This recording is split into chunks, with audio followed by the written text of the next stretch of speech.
80. What is going on, legends? Great to see everyone here with us today. Many more to come, and some absolute legends going to be joining us on the stage. One of the legends, or legendesses, as I should say. Laura, how are you doing? I'm doing very wonderful, thank you. Oh my God, isn't it baking in London? It's actually tropical. Oh my days. So yes, just enjoying the tropical nights. I don't know how hot it is. Literally, I just feel like I'm in Jamaica, apart from, like, minus the cool breeze, beaches, hot people walking around. Yeah, totally. Yeah. I mean, it was telling me it was like 31 degrees at one point from my car today. And that for the UK is about as tropical as it gets. Absolutely, but it's good. We're enjoying it. So yeah, enjoying it. How are you? I'm really well. Really well. Yeah, it's been a busy week. I actually took a couple of days out to the fam camping. We got back early this morning. And yeah, like camping, hottest day of the year. Not sure if that was a great idea or stupid. Best idea. That's amazing. Did you do like what proper camping, like in the tent? Well, to be honest, I did steal my dad's camper van, so you could call it glamping. But either way, like it was hard enough work. I was saying it's I see Tony in the house. Let's go. Hi, Tony. Yeah, so Tony's going to be joining. I'm all for the glamping, man. I'm with you. There ain't no way I'm sleeping on the ground. I'm too old for that shit. Yeah, exactly. I totally agree, man. And I think as well, just being able to sort of open the door and that's your camping done, you know, like open the van door and now you're camping, lift up the roof. That to me is a win.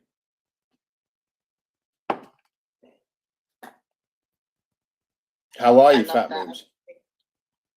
I'm doing great. Really busy week. I took a day off yesterday with the wife.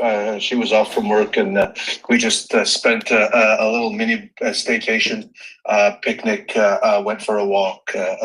Just hung out at the house. You know, sometimes you just gotta take a day for your health and just touch grass and unplug.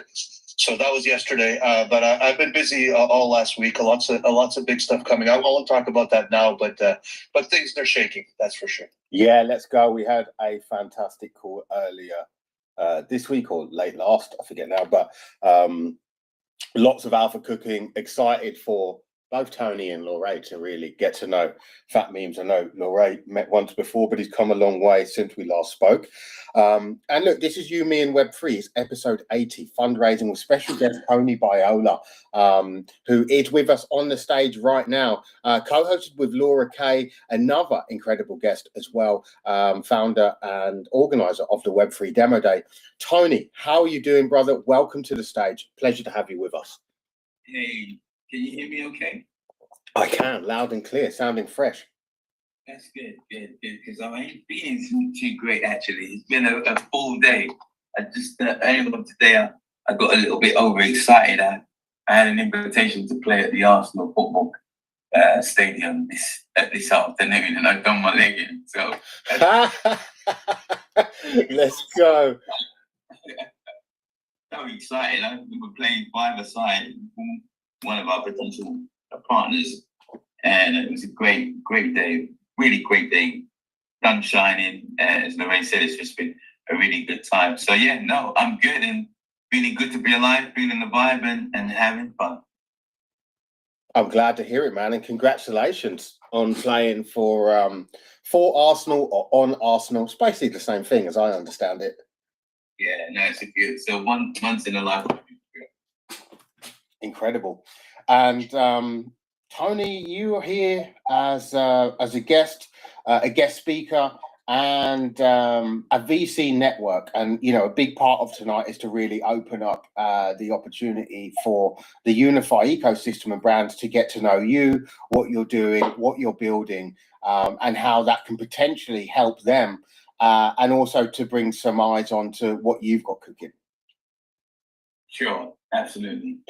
I mean, as we've had conversations, you and I, you know, My whole thing has really always been about supporting and nurturing and investing in those who often get overlooked in society. My background, is such that if you come from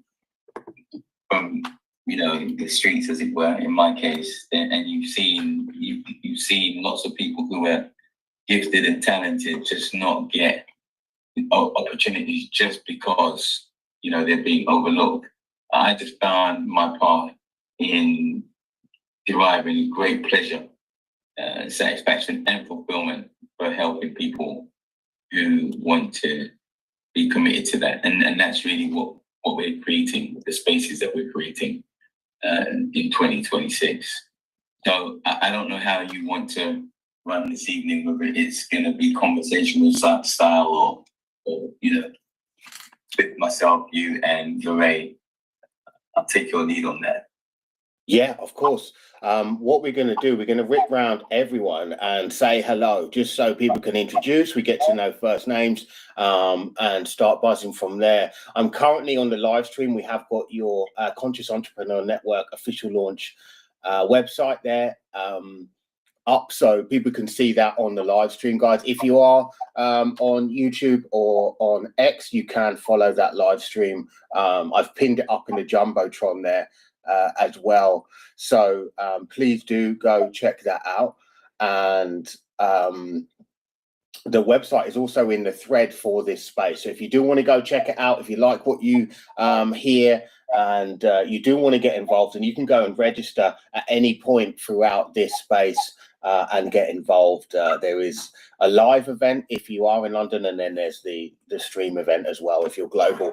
So that's what we're going to be looking at throughout the night. But let's whip round the room. Let's say hello to everyone who's with us tonight. Starting, of course, with Lorraine, and then we'll move around the room. So Lorraine, I know you said hello already, but say hello again. Introduce yourself, and we keep it moving. Hello, GM, everybody. Tony, it's good to hear your voice. Hello, everyone in the room. Anthony, Angelus, Fat Memes, Easy Trend, Aquavols, Luna. It's good to see you. Tiffany, Arno, Slotto, everybody in the room. Peanut. I want to say hi to absolutely everyone. Hi, Marvin, Quakey, and Lona. So good to see everyone in the space. So yes, I'm Ray. I'm the host of an accelerator called Web3 Demo Day, where we showcase the next unicorn companies in emerging tech to sophisticated investors. So essentially, my role is to fundraise for founders and also fundraise for our fund, so we can invest directly in those next billion-dollar companies in emerging technology. I'm definitely looking for founders who are really wanting to make great impact at the moment, following some trends, very emerging markets like Africa are very hot right now. Tokenization is also really hot right now. Anything to do with community, anything to do with onboarding is an area of deep interest for me at the moment. And also just working with founders, amazing founders who want to work on their fundraising, want to work on their pitching skills, their leadership skills. That's what we do here, help you to work on your pitching. So it'd be great, hopefully, to hear some pitches tonight and give some feedback. And of course, just go ahead and connect with me. I'll follow you straight back. I'm Lorraine K on pretty much every platform, including LinkedIn. So if you're dogs or on dogs, then definitely hit me up on LinkedIn. We'll connect. And that's it. That's my thing. Let's go. Great intro. You heard it, guys. We're bringing the network to you. We're trying to make it easier. And that really is the vision for Uni-Fy, is to enable access to networks like Lorraine, like Tony here, to really expand your opportunity and your horizons in order to raise that. So with that said, let's go around and say hello to Angelus. How are you doing, brother? Welcome. Hey Thomas, yeah, I'm good. Had a busy day. I was getting a bedroom installed today for my daughter was getting a new bedroom installed, so I've been swamped. Oh, good man. Yeah, you definitely do not want to be doing bedroom fitting in 30 degrees, hottest day weather of the year. I'm not doing bedroom. No, I had installers and No, yeah, I was going to say that sounds like a delegation job to me, bro. yeah, I know. I was like, no, I've been waiting for it for weeks. Months even. So yeah, I had a busy week. I don't know if you've seen the promo video that I posted for Solana Sky Pilots, but it's coming along now. But Chiefs added another 30 legendaries on to try and get them. And he's set a launch date for like 2 weeks' time. I'm like, oh my god, Yeah, I'm not gonna get this done. that sounds like Chief. Yeah, he'll definitely push your skill sets, man. But no, I'm glad you've had a good week. We're going to come back round. Really exciting technology that Angelus is working on, and another Uni-Fy brand partner. So really appreciate you joining us, man. Next up, we got Fat Memes. How are you doing, brother? Introduce yourself, say hello, and yeah, give us a little short intro how your week's been, man. Hello, my name is Alex. Fat Memes Alex. A lot of people call me. I'm the dev and founder of the Fat Memes ecosystem. It's been a busy week. We've had a lot of meetings, a lot of things we're working on. We're building some distribution channels for our artists. We're working with partners on some cool projects. I'm going to be talking a little bit about that. We're growing. We're moving. 4 months old, very early. I've been building this for about 9 months prior to launch, I'm super excited. Wonderful weather up here, 25°C up in Canada, and we get the harsh winters. We pay for that, but the summers here are wonderful. It doesn't really go much above 25, 26 where I am.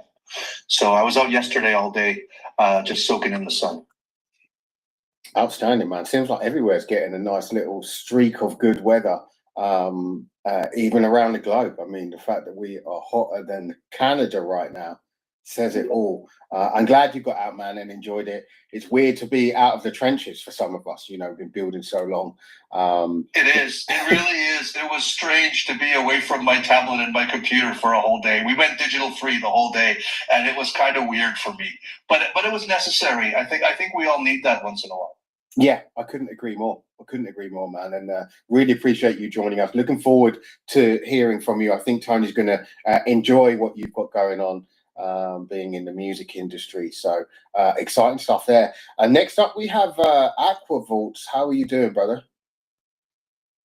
Man, I am doing fantastic. How are you doing? It sounds like you're on verge of melting over there. I am literally sweating as we speak, man. But I love it, man. There is no such thing as too hot. I spent some time in Arizona. It gets pretty stinking hot. I don't know about that, but it's better than cold. I'll give you that part for sure. Yeah. Nice, man, and welcome to the stage, man. Great to have you with us.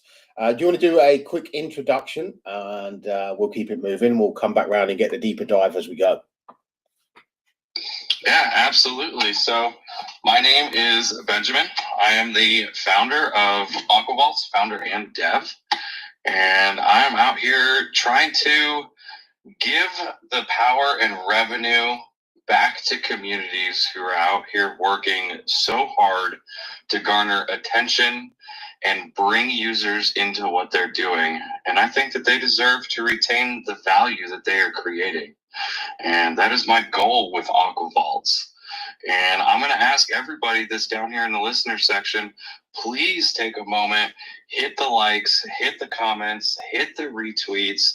If you want a quote post on the space would be even better. The algorithm loves those. And take some time to go through. I threw some posts down in the purple pill for Uni-Fy as well as Lorray.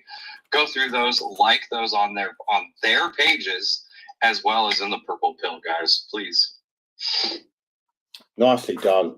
Absolute legend in the space. Joined us just a few spaces ago, but has proven to be an excellent host, co-host, and a fantastic network in the space as well. So yeah, great to have you back with us, Aquavaults. Quakey, I see you, brother. And we are going to say hello to Easy Trends next. Easy Trends, someone, Laura, that I certainly wanted you to meet was Easy Trends. And again, Anthony, in terms of the emerging markets and founders from global positioning, Easy Trends doing some really great work out there. Say hello, man. Yo, Jam guys. Thanks for having me up here. Easy Trend, content data analyst, founder of Fiat Wallet, and also the dev of Fiat Wallets. Yeah. Let's go, man. We're definitely going to hear more from what you've got going on. Had a really great pitch last week. We do 60-second shield. That is on the cards tonight. I am just going to realign the title to reflect that. We're going to say a couple more hellos, and then we are going to go over to Tony. Tony's going to give us an introduction to exactly what it means to be a conscious entrepreneur, what he's building, and how this can potentially help you.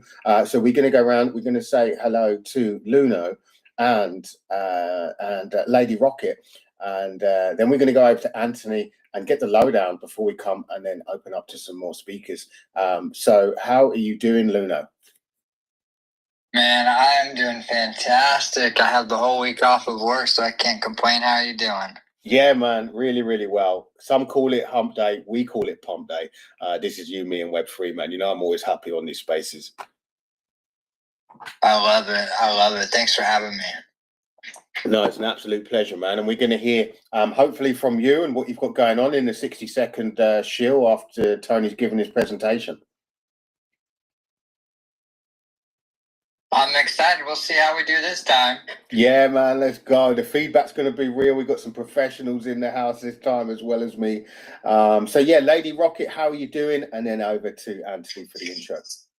Doing fantastic from Los Angeles, and we met each other not too long ago, and I just left my space and I thought about you, because when I looked at my audience, I had about $50 million of proven venture capital funding sitting and listening to me. I'm an investor in the space industry. And some of the challenges I have is I don't have a lot of time to host spaces. Plus, a lot of the people I deal with are not as often on X as they should be. So I am visiting with people like you to see whom I can invite, whom I can team up with. We have actual rocket launch lifting off, but something that I want to mention to you, because it's going to change temperature of X big time, which is SpaceX IPO. And yes, I am already in the space industry, but the relevance to you and what you do and what you do for the community is that you, of course, SpaceX employees are big time on X. And they are a new destination for a lot of people, because they will be looking for new NFTs, new relationships.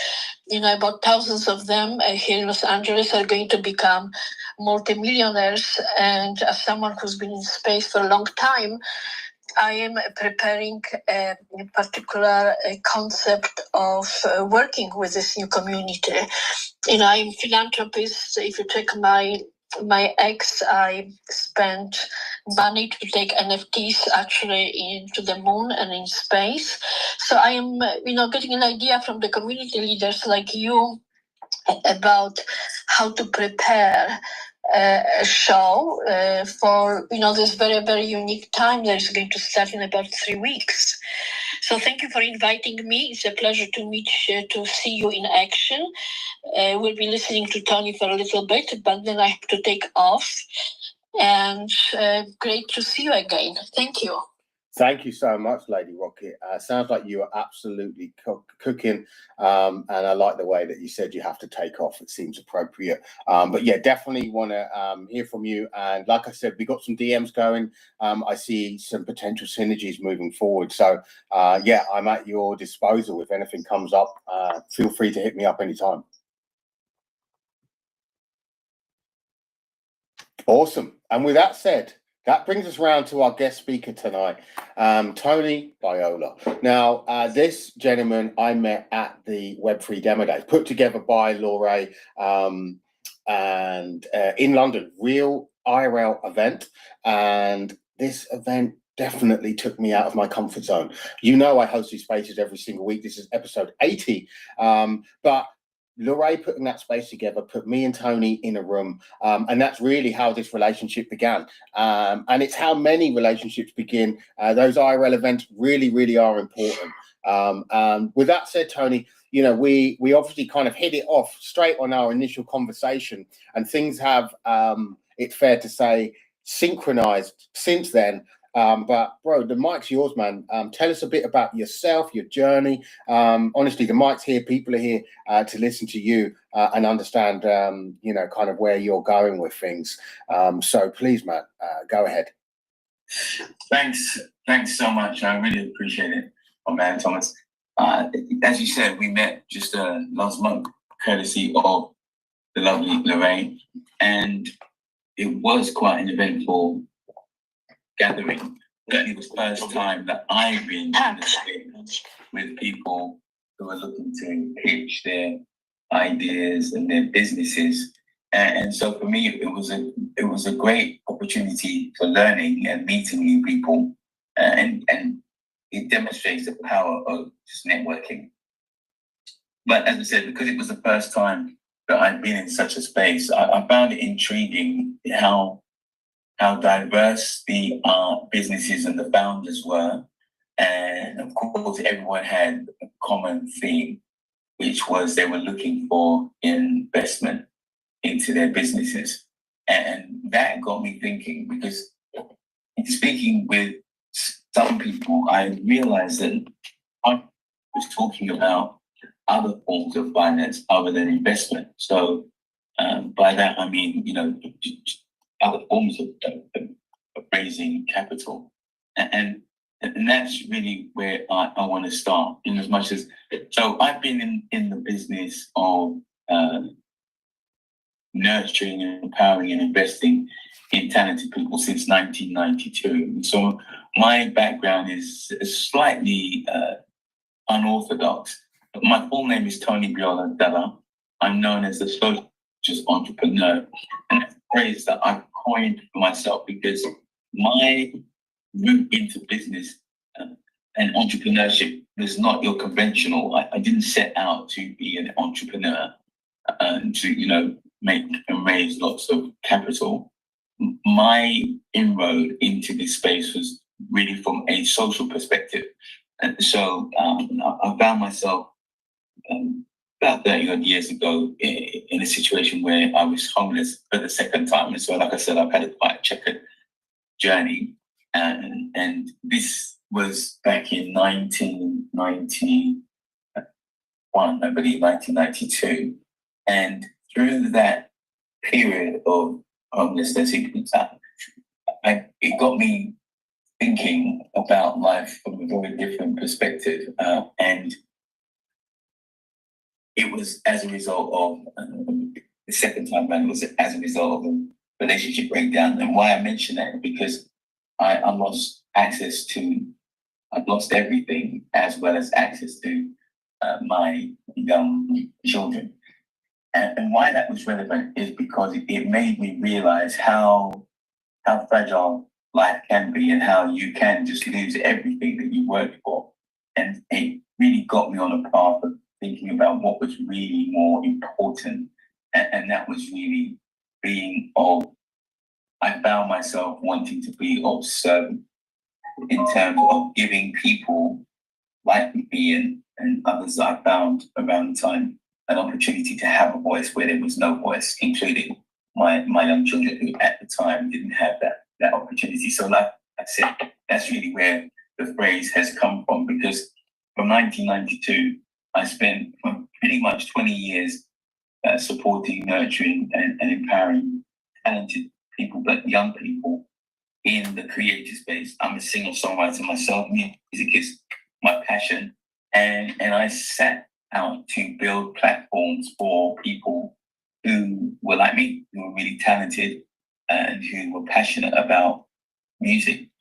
And to my surprise, within a short space of time, even though initially I had no money, I was able to master the same master technique, which is one that I teach lots of people, and that is how to operate with no money.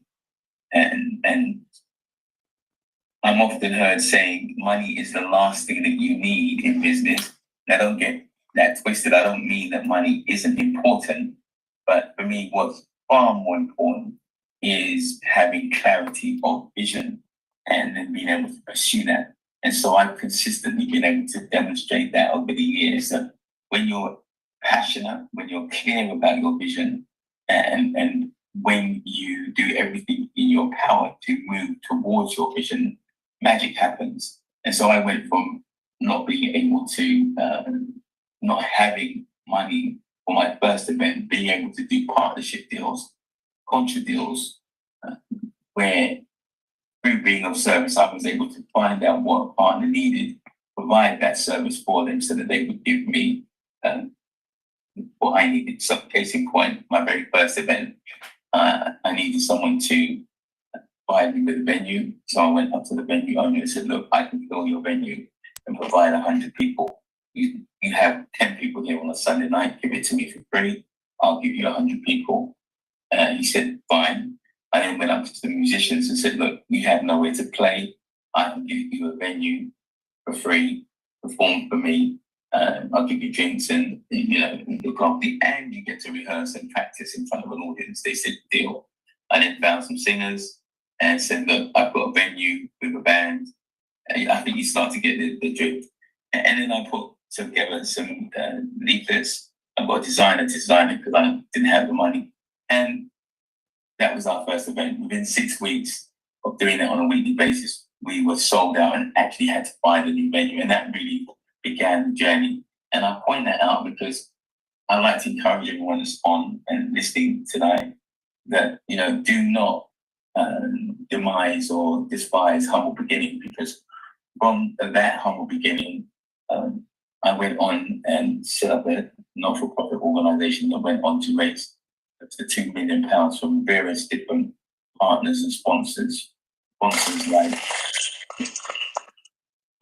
oh, you got sound effects as well. This is great. Come on, man. This is a professional X space. The worst case scenario, Elon rugs us. Please carry on, man. This is an origin story that everyone can relate to. I'm loving it, man. Yeah, so we went on to find support, attract support from organizations like the Arts Council, Apple, Yamaha, the British Army, NatWest Bank, who are still one of our partners today, Sodexo, who at the time when we were working with them, what I believe the 16th largest employer on the planet, Virgin Megastore, the Mayor of London, and London Evening Standard, Island Records. I was able to record one of my artists in Island's studio, with Bob Marley, done his recordings, and the list goes on. I mean, I won't bore you with all of the organizations, but I'm using that to share and demonstrate again that the principle and the model was the same, being very clear about the vision and investing in the vision in terms of time, energy, and the limited resources that I had, but communicating that vision effectively to people who you knew had vested interest. My very first fund was from the Arts Council of 75,000. And many years later, when I asked them, why did you invest in what we were doing? They said, well, look, Tony, we saw that you were doing it consistently every year. And when I say doing it, it was in effect like the X Factor. I'm sure people are familiar with the X Factor, but this was like X Factor for the streets. So we were going up and down the country looking for talent.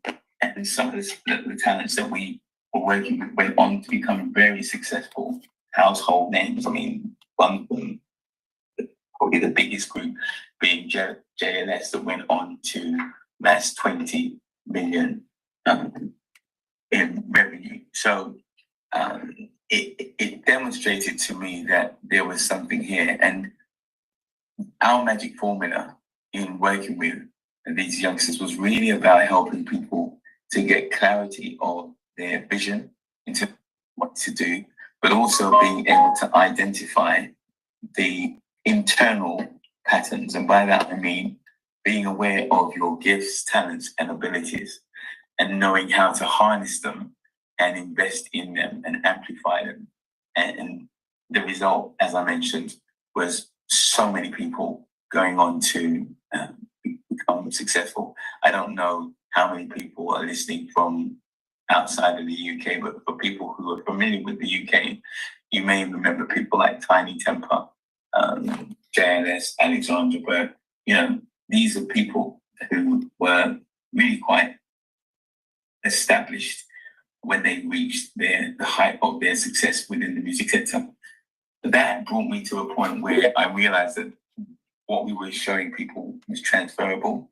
And so really since 2013, my work has really been around working with individuals, not from the creative sector purely, but entrepreneurs right across the board, again, focusing particularly on those from communities that have been previously overlooked.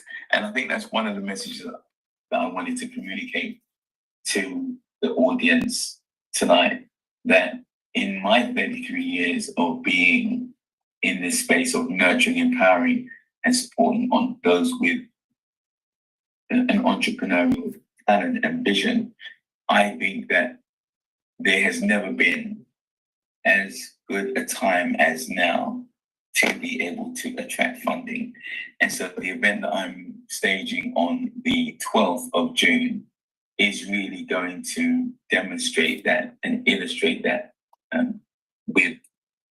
with proof through my guest speaker. You see, because my work has been really about harnessing the human spirit. I've had a spiritual mentor for about 40 years, and it's really about integrating the human spirit with the mind and your vision and your purpose. That's really the space that I'm about, helping individuals to find their purpose and being able to prove it to themselves. And when you get to that point, you literally become unstoppable, and your vibrational frequency is on another level, and it literally can attract money. And this is what we've been able to demonstrate and prove consistently. But what's really exciting about the 12th of June, the event that we're staging, as I may have mentioned, it's sponsored by NatWest Bank, who we've been working with now for some 13 years, as well as HSBC Bank, and who the relationship is far longer, it's about 18 years. Through both these institutions, what I've come to notice at this time, and it's not just these two, but pretty much right across the board, is that there isn't a shortage of money. What there is a shortage of is a new kind of founder. A founder who is not just about just trying to get money to put their to put their project on or to raise capital.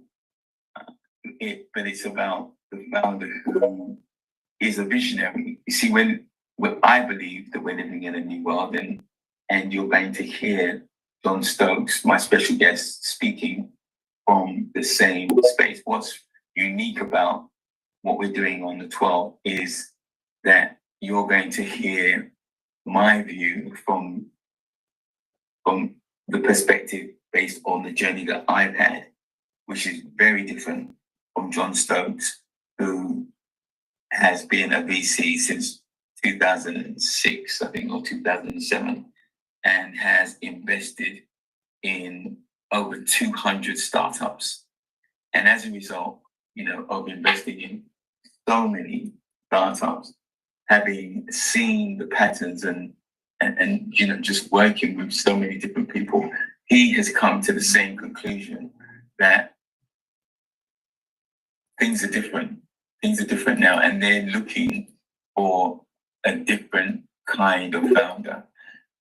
Myself and John met about 2 years ago, just to give you a little bit of a background story on how we met. And he said, have I got a few minutes to just run by run through that because I think it's quite pivotal to really illustrate almost what we're kind of doing in this space. Absolutely, Tony. Yeah, the mic honestly is yours, and do feel free if you want any interaction or engagement. You can pause, you can ask, ask if anyone's got questions. And guys, if you do have questions, maybe they're not for now, you want to ask them later, whatever that may be, write them down because you've heard Anthony's journey. I hope it reflects as to why he's here, and please continue. Yeah, I mean, even in our meeting, Thomas, how I got here, how we got here, you talked about synchronicity. Like, I'm very big on synchronicity, the power of vision, meditation and focus and clarity from the inside out, as opposed to what we have found, John and I, that a lot of founders who are looking to raise capital operate from the external, and this is what we're looking to demonstrate. So I'll just share that, myself and John, we met in Colorado, and in 2014, I think it was. He was there looking, wanting to understand the whole space of conscious entrepreneurship, because he had this inner urge of wanting to create a different kind of fund for a different kind of founder. I was there because I had just the year previous started our annual conference called the Conscious Entrepreneur. And so I was wanting to link with like-minded individuals. And so we met. And in our very first meeting, when he explained to me what he was wanting to do, it sounded to a space that I had been in many years ago. And so I said, I think I might be able to help you. And so we began to have a series of monthly masterminds. I don't know if anyone in the audience, listening is actually tuned to mastermind and the power of mastermind. I guess I can pause and just ask the question, is anyone familiar with the power of mastermind? I am. Okay, so I only heard one voice of the majority of people who are not familiar. For me, it's actually a spiritual practice, the practice of two or more individuals coming together with a spirit of harmony, where they are trying to attain a higher level of consciousness. So particularly if, as was the case with John and I, there was a level of consciousness that he wanted to attain to help him understand what he was feeling that he wanted to do that he wasn't able to access. As a result of us having this engagement on a monthly basis, we were able to mastermind, get clarity of his vision, and find that we had a shared vision. Cut a long story short, that monthly session, as of last month, the objective or the intention that we set, which was to raise a fund for conscious entrepreneurs, has now been met. I believe it's to the tune of around 50-60 million dollars. He's based in Montreal, and so he's going to be talking partly about our journey, but partly about why that fund exists or is to be invested in entrepreneurs and the kind of entrepreneur that their fund is wanting to support. And so I mention this because there is an example, as ludicrous as it might sound to some people, factually, that is what has happened. And this fund is for not just, as I said, founders who have a great idea, but the investment is actually for founders who can demonstrate that they have vision, that they have a great business or even a business idea. But more importantly, the truth of the matter is, whether it's an investor or a bank, they first and foremost invest in you. And so you can have a great idea, you can have a great business, but if you as an individual cannot demonstrate that you're able to be anti-fragile, and by that, again, I'll ask, is anyone familiar with that term where it relates to business? Yes, I know that term quite well. Okay, I didn't catch your name. That was Quakey Collection, I believe. Okay. Yes, it's Doug. So tell us, Quakey, what's your understanding of anti-fragile? Because it's a term that I've only come to appreciate. Anti-fragile in the business community means that you can bring a idea to the market, and even if it doesn't succeed, you can't break. You have to understand that what you're doing might not work in the industry that you're trying to bring it into. So you cannot let yourself get dejected. You cannot let yourself get broken. You have to pick yourself back up, look at what you've done, see where you can make the changes, and bring your product to a new industry that will accept it. That is anti-fragile. Okay, thank you very much for sharing that. So imagine now applying that principle to the individual, not to the product, not to the business, not to the company. This is what money capital is looking for. An individual who is able to survive chaos, volatility, difficulty, challenges. If you as a founder can demonstrate that you have those qualities and that capacity, that is what money is looking for right now. And I just wanted to share that, to bring that to people's awareness, because when John shared this with me, it was for me quite mind-blowing.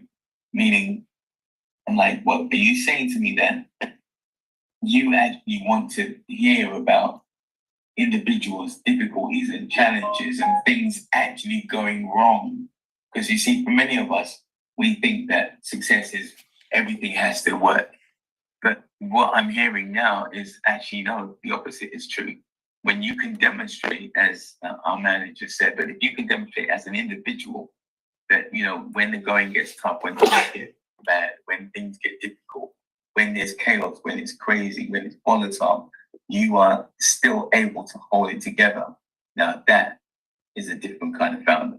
And that's what they're looking to invest in. Or so I say that's the type of individual that they're looking to invest in. So that's the space where in VC investment is concerned. And so in this season that I believe that we're in, new time, my remit is wanting to bring investors, whether like VCs or institutions like NatWest or HSBC, or organizations who recognize that the status quo is ready to change.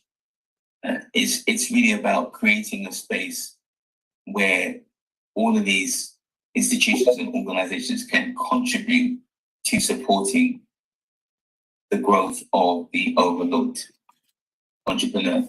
Because, the stats are just shocking. I was reading something recently where it stated that 0.2% of VC money goes to women in business. And of that of that 2%, 0.02% go to women of color. Yet women are going into business, certainly in the UK, at a faster rate than men. It doesn't make sense. Government have recognized, that institutions are recognizing that it doesn't make sense and are wanting to address it. And so this is where I think that there is some excitement and a great opportunity for people to be able to tap into and access finance. So we've been working with as well as NatWest. We've been working with HSBC, and we've had 2 organizations in the last just over 6 months that we've been working with, raised 1.2 million through our special relationship with HSBC Bank. And so part of what we're looking at doing through the Conscious Entrepreneurs Network is I'm challenging myself and my team to be able to, well, our vision is to support no less than 50 entrepreneurs and founders progress in their growth, whether they are wanting to grow or scale their business. So when I talk about growing, we're looking at supporting founders at various different levels. So those who have great ideas, but perhaps haven't actually started and set up their business. And so, from 0 to 50K, those who are operating at, early stage, maybe raised between 50 and 100K, and then those who have raised 100K plus. So our relationship with NatWest, theirs is a little bit more flexible in that typically I see them looking at people looking to raise around the 250K mark, where HSBC are concerned, they're a lot more ambitious in terms of wanting to work with founders from overlooked communities, as I mentioned, women, creatives, social entrepreneurs, and people of color, and they're looking at really 500,000 plus. But the beauty of the banks, in my opinion, is that what we're talking about here is debt finance as opposed to investment, which, to be honest, Thomas, I'm not hearing a lot of people talk about. And that kind of surprises me, because obviously with debt finance, you don't actually have to give up any equity. I mean, Thomas, is that a typical thing within your community that people? It depends on where communities or where builders are, where our founders are. Some are further down the road to funding, but however, this is the first rodeo. There are a few exceptions to that, and for me, certainly debt finance has always been something that comes up once you have liquidity flowing. I had never, Ian, this is, from my personal perspective, even in construction and property development that I did in the past, it was always something that came with liquidity flowing, already having a pot, and then adding to that through debt finance. Now, what you're mentioning, what we've discussed is essentially a loan, a grant, or a combo, but I know it's not particularly common knowledge in certainly the Web3 space as a form of funding. So with that said, feel free to break it down. And Lorraine as well, don't be shy if you have some input or some synergies you want to drop on the conversation as well, do. Yeah, I mean, that's really helpful. And you're absolutely right in that the debt finance does have some prerequisite in that, yes, you do have to have an existing business and there does need to be money flowing. You're absolutely right. But nevertheless, it is something that is available for those who meet that criteria. And one of the reasons why I'm an advocate of it is because I know that the banking institutions are hard pressed and really wanting to get this money out the door to these communities, because it's good for business for them. But in addition to that, we're also talking to other institutions from the point of view of, so we're setting up a community interest company, again, to engage with organizations that want to support founders through, whether it be through education, and providing knowledge as to how to engage with institutions by way of attempts to raising finance, because what they're finding is, a lot of people are actually just not clear about how to engage with institutions where accessing funds are concerned. So those are really like the kind of key ways that I wanted to bring to the awareness this evening for people. And as I said, this is just an introduction. We'll be going a lot more deeper and on the day on the 12th of June with John Stokes, and I'm really looking forward to that, because this is a man with lots of experiences. As I said, over 200 startups. I think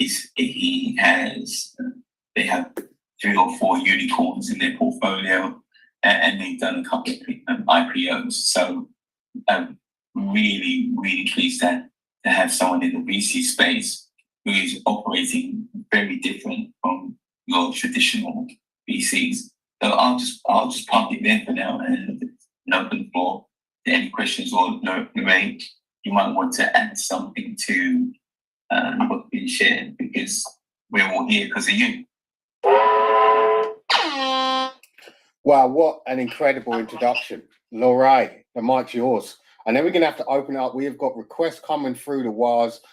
We've got to get some of these founders spitting their hard practice pitches to Anthony, Lorraine, and myself. So we're gonna go down that path so we can start rotating the room. However, Lorraine, please, the mic's yours. Thanks so much, Mike. Thank you, Andy, for the introduction. And we're not all here. Some of us are here because of me, but we're here because of Thomas and Uni-Fy and the amazing brands. I'm just happy to be here co-hosting, and obviously everyone in the room. I can't wait to hear some of those 60-second pitches. That's going to be amazing. But yeah, no, I was just going to say, in terms of debt financing, I always, I love to just speak to founders and let them know that, yes, there are other options in terms of raising capital for your business. I think a lot of founders want to go the venture capital route because they see it as like free money. And I always say to founders, VCs are not an ATM, right? Because usually it's like, if you can get a VC or get an angel investor, you get their money, you spend it on your protocols or your vacation or whatever you're going to spend it on, FTX, right? And there's no consequence, right? You can blow that money and you're not having to like refinance your house or refinance your mortgage. And I think especially in the crypto space, especially in tech as well, like traditionally VC has been for tech businesses,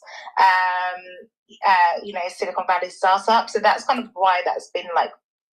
But I do see companies, especially in Web3, we had the whole TGE, right? That was the whole, and the initial coin offerings. That was really the way of, I guess, debt financing in a way. It was like, you're selling out your token at a discount, and later on, once the tokens at a certain price, investors can take the tokens, the tokens from the sale at a discount. So that was kind of like how the space works. But I definitely hear in terms of there are other financing options, and I do work with a fund, LDA Capital,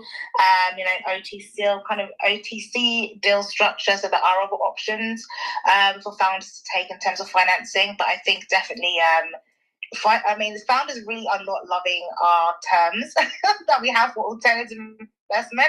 And I think it is really because they, like a lot of people in the Web3 space, they just want that VC money. Like, they don't necessarily like debt financing. And, it's still a route to finance. That's why I would say, even LDA Capital, we deploy between 10 and 100 million as a token purchase agreement.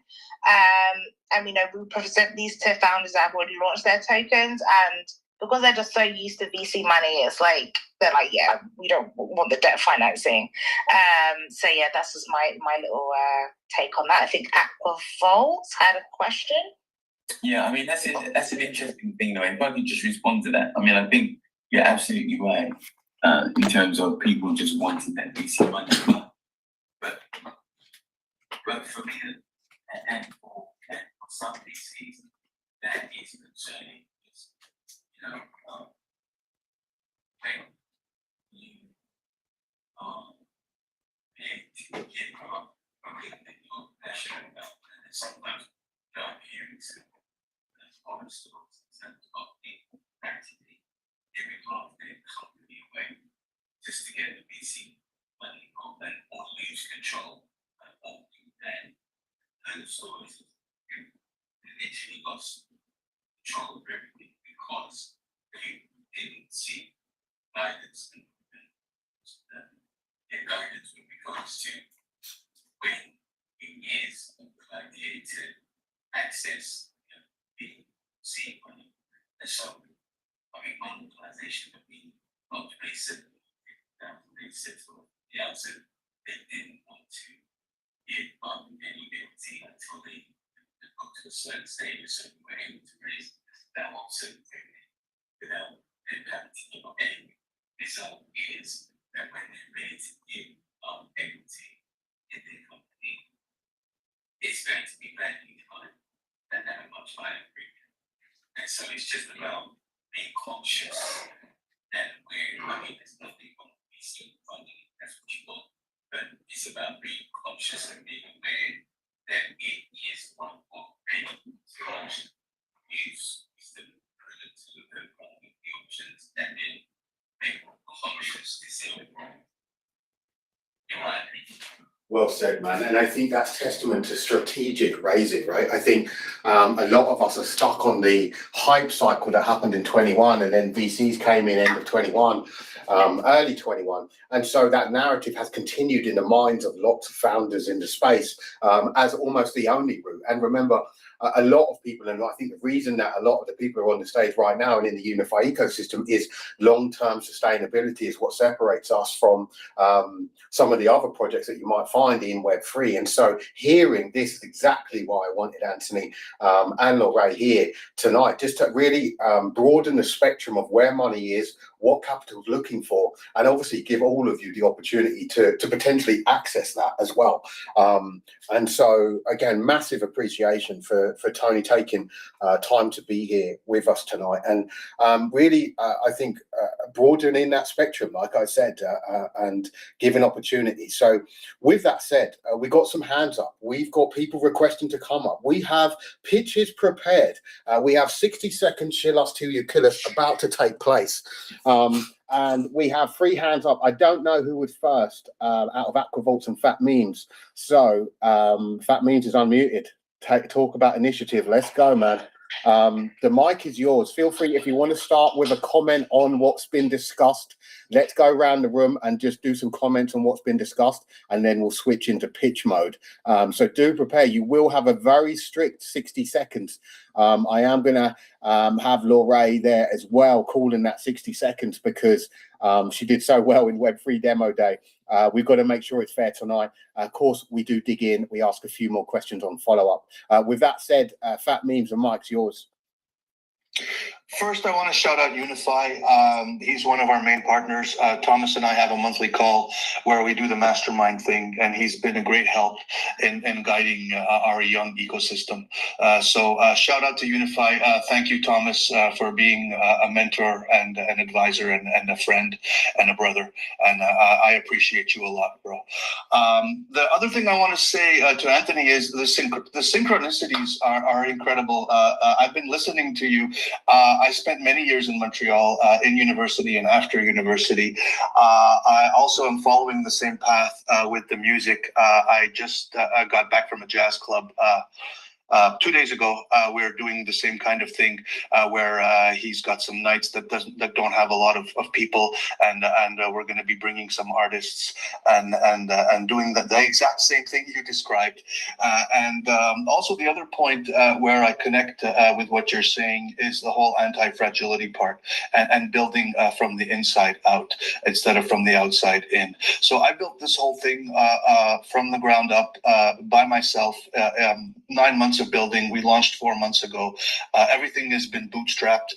Everything has been done with very little money and with a lot of creativity and innovation. I always say money comes last. I agree with you on that. I always say first comes integrity, first comes hard work, ideas, innovation, partnerships, just getting your hands in there. And then money will come from creating value, from creating a space for others to show their value. Anthony, I connect with you on a lot of that stuff. And I really do think I'm the kind of founder that you guys are looking for. Thank you. And I'll be telling you a little bit more about our ecosystem later on. Let's go. That's how we open up the stage.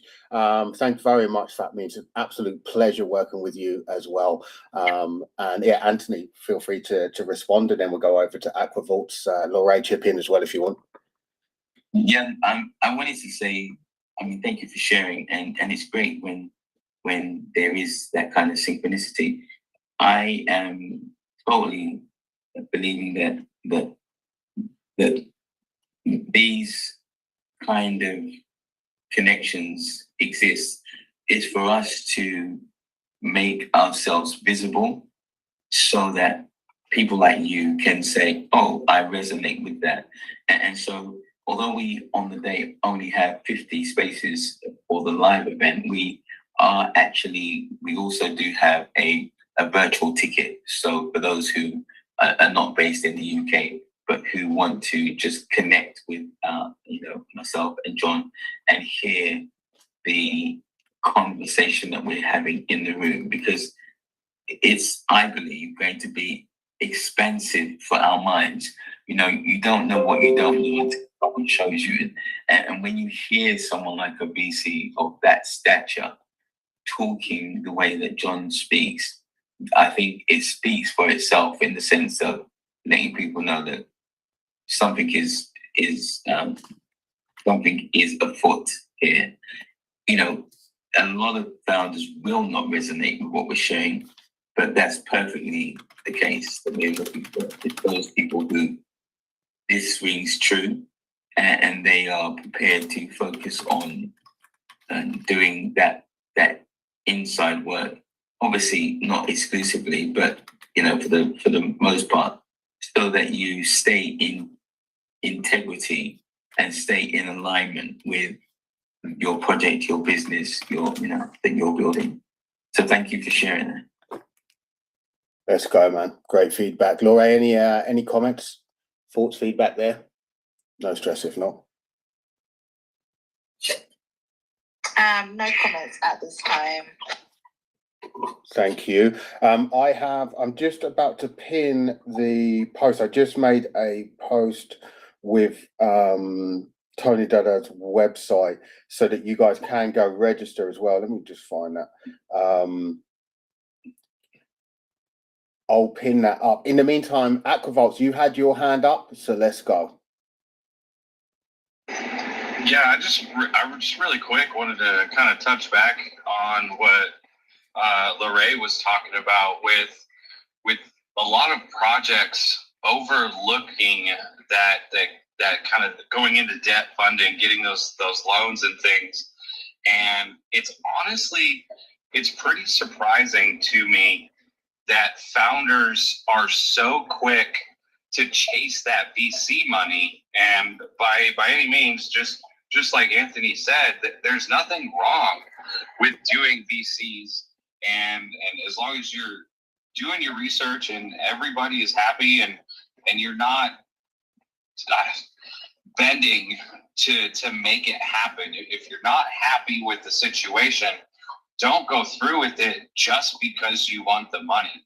I think it's important that more founders and more business owners and startups should be considering that debt funding, because at the end of the day, you're the one that started this, and to just immediately jump to wanting to be funded by somebody else and giving up some of that control, I think it's become a little bit rampant in this space, and people forget that you can start a business on your own. You can run a business on your own using that alternative funding, such as, you know, getting loans and things like that. So I just found it super surprising that more people aren't looking at those with more excitement. It's never exciting to take a loan out and go into debt, but it does take money to make money. You got to spend it to make it at the end of the day. So I just found that pretty surprising and interesting. Yeah, and I'd just like to add to that, that as well as the banks, providing debt finance, one of the things that we're building is a pool of conscious investors. These are people who want to see small businesses or founders grow, but they want to have a piece of the action as well. So, you know, my vision is that we are looking at putting just a small pot at 100K available from these individuals who want to invest in small businesses. So what I'm saying is, if you are aware that you've got a mixture potentially of VC as well as debt finance. I mean, I'll give you a classic example. You know, if someone who's looking to raise 500,000 and you go to a VC and you know, they give you terms, or you go to the bank and they give you terms, well, you can mix and blend and create the situation that works for you. And this is really the thing that we're wanting to impress upon people. When you do the work on yourself, then you stay congruent with you and your business. You're not going to bend over backwards just to get the money, because that in itself demonstrates a lack of integrity to your own vision. And this is why it really matters. I think that's so smart to look at a mixture, and if that is something that you're willing to do, to invest the time into looking at a blending of the two as an option for those larger fundings, and if it's possible for you as a founder or as a business owner, I think that's a fantastic idea to consider as well. Thank you, Tony. You're welcome. Let's go, man. Loving the vibes already. It seems like a great time to really kick off the Shillers to You Killers open mic pitch event. Now, we do have a few projects that have taken priority, projects I've been advising on, that I'm engaged with, and I know have prepared their pitches. And so we will be beginning with them. And then that will open up into an open mic. There is no particular order. It is literally just in order of who I see on my screen and who's prepared. And then we shall keep it moving. Angelus, I see your hand up before we dig in. Yeah, I could do a 6-second show if you want. Yeah, man, we're going to come to you. I've got a couple lined up prior, and then I shall open the mic for you as well, man. Definitely looking forward to hearing from you. Peanut, I see you. Zombabies, I see you. And Extra AI, I also see you. Really looking forward to hearing from you. Alexi, I see you as well. Would love to have you on the stage. I know you've got something exciting cooking where this network is going to be extremely valuable for you. And everyone, if you're listening, if you're getting value, if you're enjoying the space, do drop in the purple pill a comment, tag some founders, tag some builders who should be in here learning more about what to do next, where they can potentially garner some cash and capital to help grow their vision. And we do this every single week, 9:30 p.m. GMT, 4:30 p.m. EST. Join us. We bring together the greatest minds, speakers, investors, community members, and affiliates. Give them a place where they can do their own research on each other. Nothing we discuss here is financial advice, and always do your own research. Everyone here is sharing their opinions. Their opinions are their own. Their passions is what drives them, and this is what brings us all together. My name is YSC. My real name is Thomas. I go by YSC in Web3, and this is Uni-Fy. Uni-Fy is a D-Commerce platform. We bring together and aggregate product and service providers from across multiple chains, providing zero code storefronts. This is where you can list products and services for sale in crypto. We are a competitor to Shopify, and everything has built-in affiliate marketing. I'll be sharing a little bit more about Uni-Fy as part of the 60-second shield. It's only fair that I join in as well. But with that said, let's begin the night's events. If you are ready, there is going to be a timer on the clock, a strict timer on the clock, and you will hear this sound at the beginning of your pitch, and also 10 seconds to the end. Now, previously in other events, we have not had a buzzer, but we are going to have a buzzer. There will be a strict stop at 60 seconds. No extra to wind it up or you know, try and take it to a good close. You will have to have already pre-thought out your ending. If you do get shut down, do not worry. It's just part of the learning curve. This 60-second shield for me was one of the most powerful things I've done for the Uni-Fy brand and business and myself this year by far, because it makes you bring forward your most important ecosystem aspects. What is the most investable point? What's your unique selling point? What is your call to action? So bear that in mind. You have 60 seconds to do it. It sounds simple. Once you start talking, you realize you waffle a hell of a lot. So with that said, we are going to begin with the man himself, Fat Memes, who has been absolutely cooking and preparing for today's event. So with no further ado, and 60 seconds on the clock, are you ready, Alex? I am ready. Okay, my brother, your time starts now. Okay, so I'm going to start by talking about Drake and why he released 34 tracks at the same time. And the reason why is he's trying to get out of his record contract and get some independence and do his own thing. I'm going to ask you, Thomas, to put my post up on the Jumbotron because it refers exactly to what I'm talking about. So there are significant problems in the music industry, which I'm not going to go into now. It's going to take too long, but you can go to the Jumbotron and see what I'm talking about. Now, we've built an ecosystem by creators for creators, and the interesting thing now is the floor in this is wide open. Sound XYZ is gone. Audius does not pay artists any significant amount of money. Royale is rebuilding. There's nobody right now at scale or who is ready to scale who is offering all these on-ramps that we're offering. So we offer Web 2, Web 3, and Web 4 and RWA on the same platform, and we compensate the creators and grow along with them, and we do not touch their rights. That is fatmemesmusic.com. Whoa, let's go. Nice, man. Had to throw in the cheeky Finnish sentence, but I was impressed. Laura, Anthony, feedback, thoughts, go for it. I love the comparisons to some already existing platforms. I don't know why you started off with Drake. Like, I think I love the comparisons. I think when you got 60 seconds, you definitely just want to go in with the numbers, the stats, especially to investors, right? Just start talking numbers and problems that you have that you're solving. But overall, you were very clear, very concise. Definitely got the gist of what you're doing. But yeah, we'd definitely love to get like some more numbers and stats in there. But amazing, sounds like you're doing great things. And yes, if you can do the next audio or even better, then yeah, I would love to push them and see more. Nice. And Tony, any thoughts and feedback? Did you catch that shield from Fat Memes, Alex? Yeah, absolutely. I did.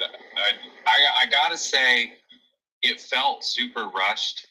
It felt like there was like just too fast.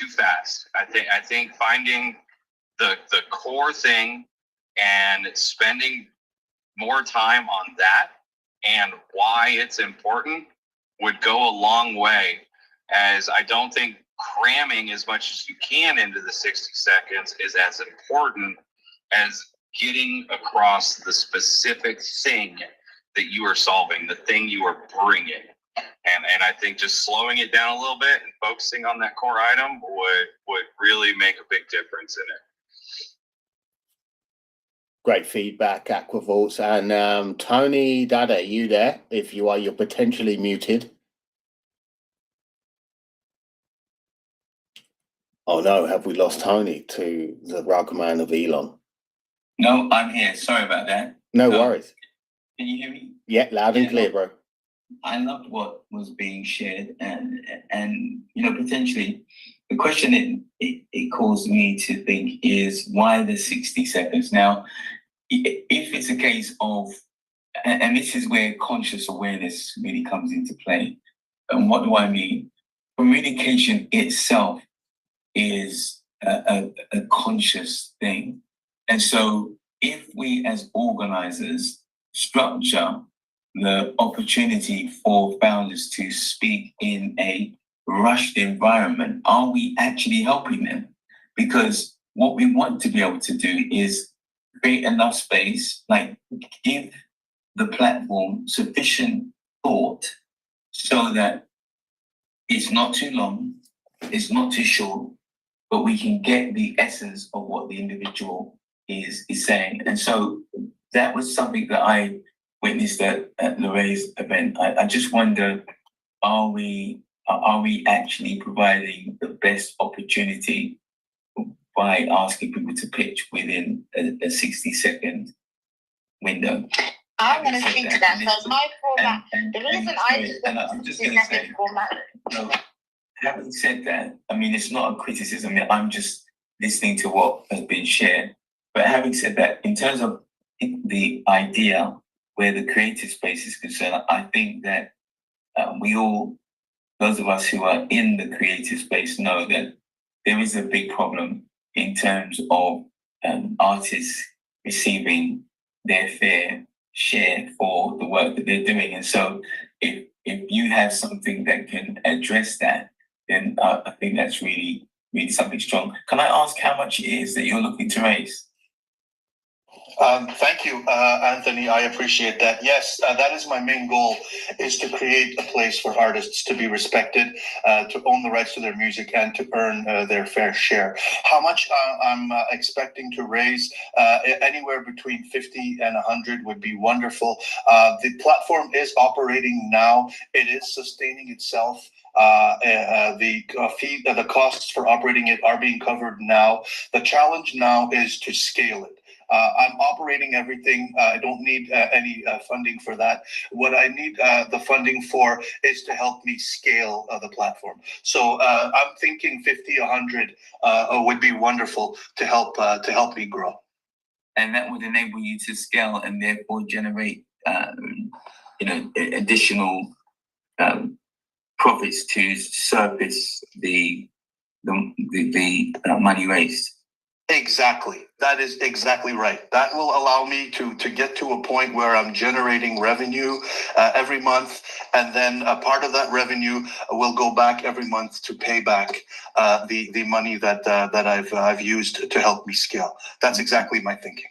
Okay. All right. Great stuff. I think you've got, if the numbers make sense, then I think that's a great opportunity that you have for potential investors. I appreciate that. That means a lot coming from a gentleman like you. Thank you. This is how we move on a Wednesday, baby. The first pitch has been done. The first interest has been shown. And this is our intention at Uni-Fy, is really to bring opportunity to those overlooked founders. Thank you to the incredible Lorraine to putting me and Anthony in a room, and to the additional synchronicities that brought us to continue to develop that relationship. I want people like Tony and Lorraine hearing all of you founders. That's why I've curated this stage and put this platform together for all of you, because I have been on this journey on my own, and it's been long, arduous, painful and expensive. And thankfully, the outcome of that has been an extremely broad network and great lessons learned. We call the cost of getting to where we are the university fee in Uni-Fy. So I'm really appreciating the vibes tonight, the space. If you're enjoying it, hit that purple pill, tag some people. We've got so many requests. We are going to keep cycling and keep it moving. That means I wanted to give you an opportunity just to follow up with any numbers that you wanted to drop. Just confirm those contact details so you can potentially follow up with a deck or something like that.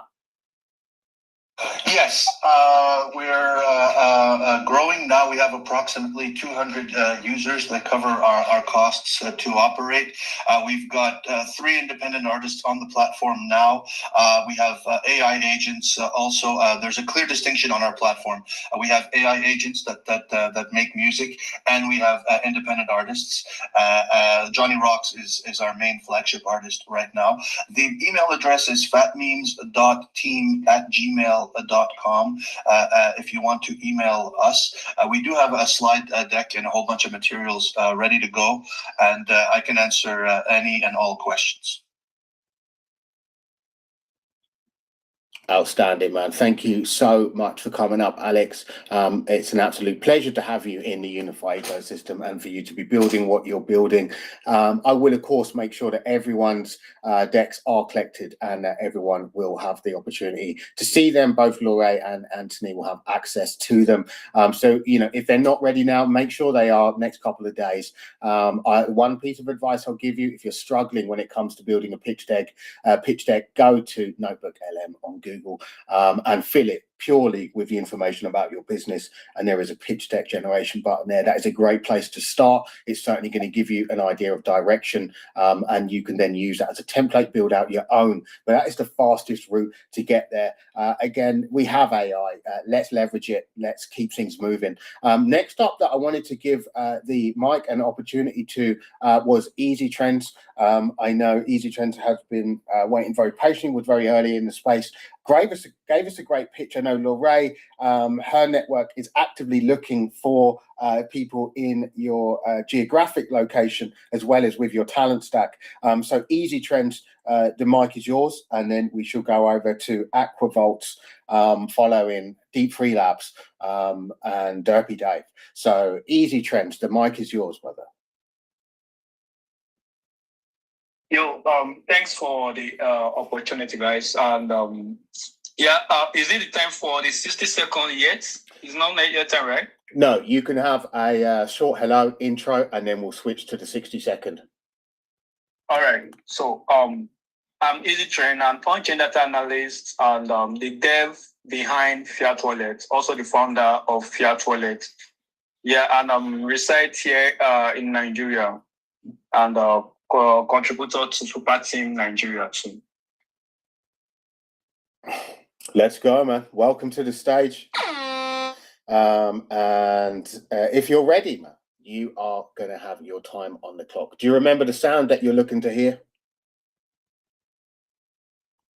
It is going to sound like this at the beginning and 10 seconds towards the end, and it will then be followed by this at the 60-second mark. There's no extra seconds in the game today. However, you saw we do some follow-up. So with that said, Easy Trends, are you ready? Yep, I'm ready. Okay, let's go. The mic is yours. Your time starts now. Yeah, I'm Easy Trend, building Fiat Wallet, and Fiat Wallet is fiat to crypto payment as easy as sending. Oh shit! All good, bro. Hold it together. Keep it going. Just pull it up. All right. So I'm sorry. Fiat Wallet is Okay, no stress at all. We are going to keep it moving. I know the feeling when you get that first trip, it can have a knock-on effect. Let's not push you any further right now. Take a minute. We're going to move on to someone else and we'll come back round. I suggest making just a couple of bullet points. All right, there's absolutely nothing wrong with what just happened. I absolutely crashed and burned live on stage, and my son was there. I then had to hold back the tears of disappointment. That was 4 years ago, man. So do not worry. We live and we learn. These experiences are exactly what we do. Do something that scares you every single day. And right now, that might be this. So big shout out to Easy Trends. Fat means, Alex, I am going to take you down. It's nothing personal. It's only so I can bring someone else up. No problem, bro. I'm all about sharing and then letting everybody have their shot. So yeah, no problem. Thank you. Absolute pleasure, man. And we'll, of course, have you back up we will of course have you back up, man. So I'm just going to take you down. I'm going to bring someone else up, and thank you very much. And next up, we are going to bring Extra AI, and some baby's going to bring you up next, legends, and Peanut also as well, brother. But next up on the 60-second chill, please take a second to introduce yourself, and then I will let you know when your 60 seconds starts. So we are moving to Aquavolts next. Lorraine, Tony, at any point, feel free to unmute, interrupt. You are certainly here with exactly the same level of authority, if not more than myself. So, you know, don't wait for me to give you the prompt to talk. Definitely feel free to interject at any time. With that said, Aquavolts, how are you? I'm doing fantastic, and I first and foremost, I want to throw flowers to Easy Tree. Like you said, coming up on these stages and in a situation like this with some big names up here in the co-host spots and on the stage with you, things can happen. You can get flustered. Dude, I was there. I was a speaker to TNYC. I totally know how that feels. And the fact that you showed up today, you gave it a shot, and you did your absolute best is what it's all about. So I just want to throw you those flowers for at least coming and giving it a shot, man. So well done on that. And my name is Benjamin. I am the founder and dev of Aquavolts. And whenever you, sir, are ready to start that 60-second timer, I am happy to give it a shot and start it out. Okay, let's go. You know the sound you're looking for, brother. If you are ready, the mic is yours. Your time starts now. Aquavolts is the community-driven infrastructure layer for Solana and Ethereum. Instead of activity only benefiting a DEX, on aquavolts.com, users choose which community they want their activity to support while swapping. Projects can integrate Aquavolts directly into their websites, bots, terminals, and platforms, keeping users inside their ecosystems while turning trading activity into treasury growth. Users get non-custodial swaps, automated swapping systems, limit orders, community-directed fee routing, and the co-op mining reward system. Projects get revenue from community activity, more retention across their ecosystem, a scalable growth engine tied to trading volume, infrastructure that turns supporters into contributors. Your swaps, your support, your choice on aquavolts.com. Even through the fat fingership there, I'm very, very sorry for the inappropriate horn. 10 seconds early, but still, you came in at 1 minute, 2 seconds. If you include my fat fingery, I would call that a very, very good 58-second flat. I felt good about that pitch. Tony, Lorraine, how did you feel? Very good pitch, very clear, very concise. I would probably talk less about the features and more about numbers and what you've been doing so far. I'm obviously just thinking, I've got my investor hat on, so I'm thinking, okay, when I'm hearing these pictures, I'm like, where are they at in terms of fundraising? Do they know how much money they want? If you don't ask, you don't get, right? So how much are you raising, and then what are you using the money for? What metrics do you have already to back up why you would need that money? So just in terms of thinking about investment and thinking about investing into companies, I definitely want to hear more numbers, that's why you're using money rather than features. But it was definitely nice to learn about what you're building. I love Solana and Ethereum, so and the community aspects of what you're building sounds really great. So yeah, it's been great to just learn more about you as a founder and what you're building. Yeah, I'd like to just echo what Lorraine said. I mean, I liked the energy and the vibe behind what you were sharing. I think it came across that you're very, very passionate and very, grounded in what you're doing. So yeah, I liked it. Great feedback from both co-hosts. I really appreciate it. And I think, worth taking on board. And I agree, as well as the fact that you know, there is some jargon in there, and I don't mean that in a derogatory sense, but in a non-native, non-trader perspective, there is still ways and reasons to join Aquavolts, right? But the way it came across was, if you're not a trader and you don't understand this terminology, it's probably not for you.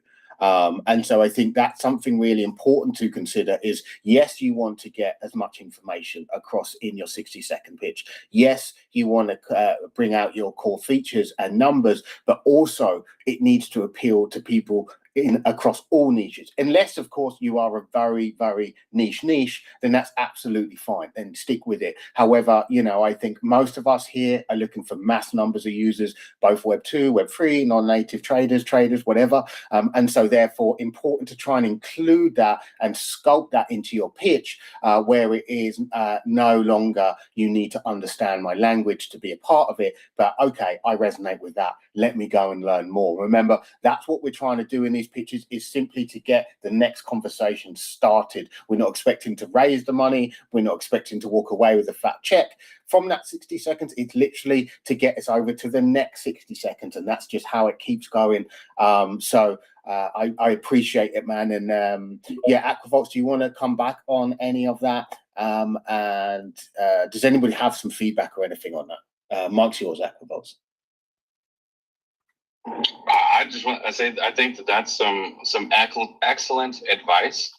I definitely have not prepared a pitch that was more directed at fundraising, as my pitch is definitely more directed at garnering usage or communities coming to list on the platform with me. So having those features was something that I thought was fairly important.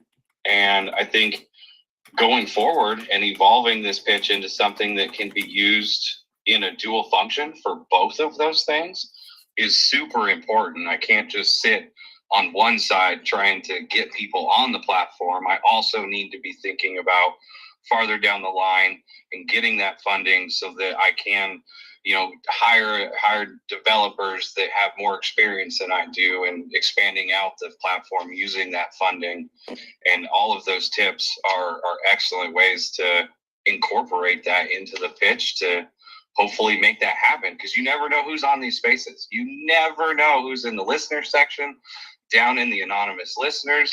It could be somebody that really likes what you're saying, but like you guys said, if there's no numbers, if there's no hard facts, you may lose them at that. So I'm definitely going to take this advice and apply it for sure, and evolve this forward. I really appreciate it. Thank you very much. Outstanding, man. Amazing vibes tonight. This is You, Me, and Web3 episode 80. Special guest Tony Biola, a VC network, debt funding specialist, and general legend in the space. The conscious entrepreneur is here to hear from brands looking for unicorns, looking for potential investors. Laura Kay, also here with us, founder of Web3 Demo Day, where Uni-Fy pitched to a live audience, and also a network of VCs. So there are eyes and ears of the money in the room tonight.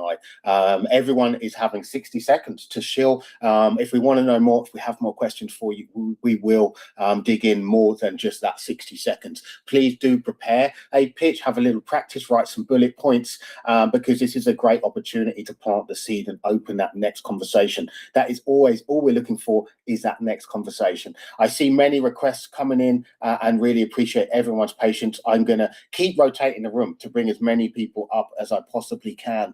And so with that said, Aquavolts, any final words? I will rotate you, brother. I hope you'll stay as a listener, and we can bring you back up again once we've had some more speakers through. No, I want to throw out some encouragement to everybody that's coming up onto the stage, that is on the stage. Don't overthink it. Stick with your passion. You know why you're here. You know what you want to say. You know what you want to sell. So knock it out of the park, because there's some awesome people here listening, and I appreciate the opportunity to join you guys up on the stage while I've been here. Sorry, Tony, I thought you wanted to speak. Appreciate you, man. Absolute pleasure. I love the diligence that you do on the space. And actually, Aquavolts will be joining me as a co-host potentially next week, if not the following week. Really enjoyed him joining us last week. And yeah, looking forward to expanding on that relationship. We, of course, have DMs going, expect to see them and many others on the Uni-Fy platform very, very soon. So thanks again, man. We keep it moving. I wanted to say hello to Owen next with Deep3 Labs. Then we're going to say hello to Derpy Dave, Extra AI Peanut, and Chief Dope Fox, Solana Sky Pilots, and then we'll go round to Easy Trend and see if he's come up ready for Luno. And in that, we're going to keep cycling through the speakers as well. So with that said, Owen, Deep3 Labs, how are you doing, brother? Welcome to the stage. Give yourself an intro. We'll switch to the 60 seconds and then we'll dig in some more. Yeah, thanks for having me up, Thomas. Pleasure to meet you there, Tony and Laurie. I'm usually on this space a lot with Thomas, but I've never had it feel so much where it's like I actually feel the pressure for once. Normally it's so laid back and I actually am sweating my palm. It's like the knees weak, arms are heavy moment. But I really appreciate having me up. And just to preface here, my name's Owen. I'm the social media manager at Deep3 Labs. I'm not exactly the founder, but I've been with them since like the inception, so I can, give the best pitch I can, and I'm usually the tip of the spear. So you normally hear from me first anyway. Let's go, man. Really exciting stuff with Deep3 Labs, AI project prediction markets, certainly on narrative and in a very, very good position in terms of team and experience involved. So, Owen, bro, when you are ready, the mic is yours and your time starts now. Yeah, thanks, Thomas. I'll start with every $1 trillion company in Web2 was built on the same thing. It's prediction models trained on user behavior data. Google ranking search results, Netflix recommending what to watch next, Amazon predicting what you'll buy. All of this is powered by AI trained on what users actually do. And we're doing the exact same thing with crypto. We train machine learning directly on blockchain data itself. And our models can predict how wallets behave, where they're moving their money, and by surfacing that, we can predict what tokens are about to move. Our prediction models on Hoku.deep3.ai are already hitting over 90% accuracy on live markets right now, surfacing moves that have, in the past, we've had runs that are like over like 200x calls. It's nuts. The end goal is packaging that into an API for anyone who's like an agent builder, a DApp developer. They can get this on their site. So thanks for having me. It's hard to do the 60 seconds, brother. Like I got it. I don't want to talk faster, but I also don't want to like leave things out. It's difficult. It is so much harder than it seems, isn't it? Like even when you know your craft, bro, like it is on like Donkey Kong. But that was pardon my French there. I didn't mean to curse, but vomit on his sweater already. But no, Laura, Tony, any feedback on that pitch? And like I say, feel free to ask follow-up questions. Like these 60-second pitches are the opener for those that want to dig deeper. Then please go ahead and do that. That's why we're here. My feedback was I really enjoyed that pitch. You see, that's the perfect example of an investor pitch because you're starting talking numbers, right? And as soon as you start talking numbers, it's like the investor switches on because we're numbers people. So it was great to hear about that and obviously some key buzzwords there as well. It'd be great to learn a bit more. And you see, this is the thing, right? Again, like Thomas was saying, the 60 seconds is just to open up the conversation to learn more, right? It's just so that I can ask you questions. The 60 seconds is just so that I can tell whether I can start asking you questions, right? Does this match my theses? Is this something that initially takes interest in what I've already got going on in terms of investment, right? So no, I'm definitely interested. So who is your, I guess, and like your target audience? Like who is your ideal customer? What's their demographic, etc.?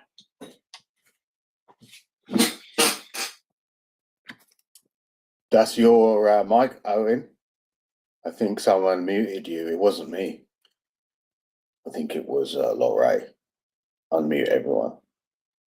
There we go. I'm out of prison. I mean, our target audience, I'd say for right now, I guess I got into it a bit at the end. It's mostly, I guess for like revenue generation, it would be agentic traders, algorithmic traders, anyone who wants to leverage these signals that we're producing directly out of Hoku to, you know, make money, right? Because the whole idea is that we're giving you a prediction of what's going to happen, and you can plug this. Like, sure, you could manually trade it as a human. I do that personally. The real sauce would be like putting it on a agent that can make reasonable trades using the data, that never sleeps and like can always be monitored. That's like the Goldilocks zone, right?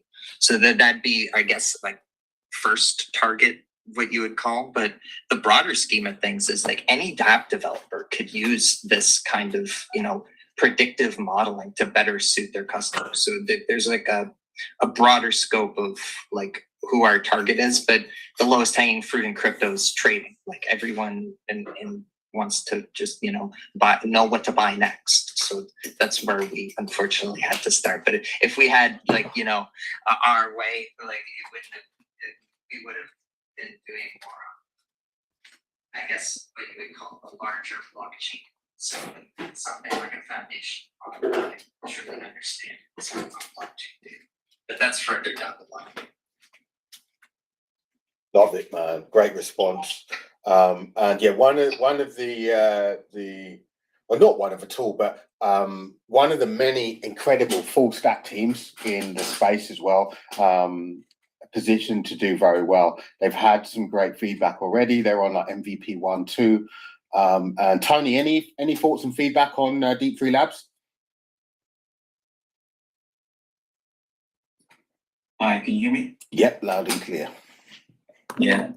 No, I thought it was a great presentation. And did you say that you were going to collate all of these pictures?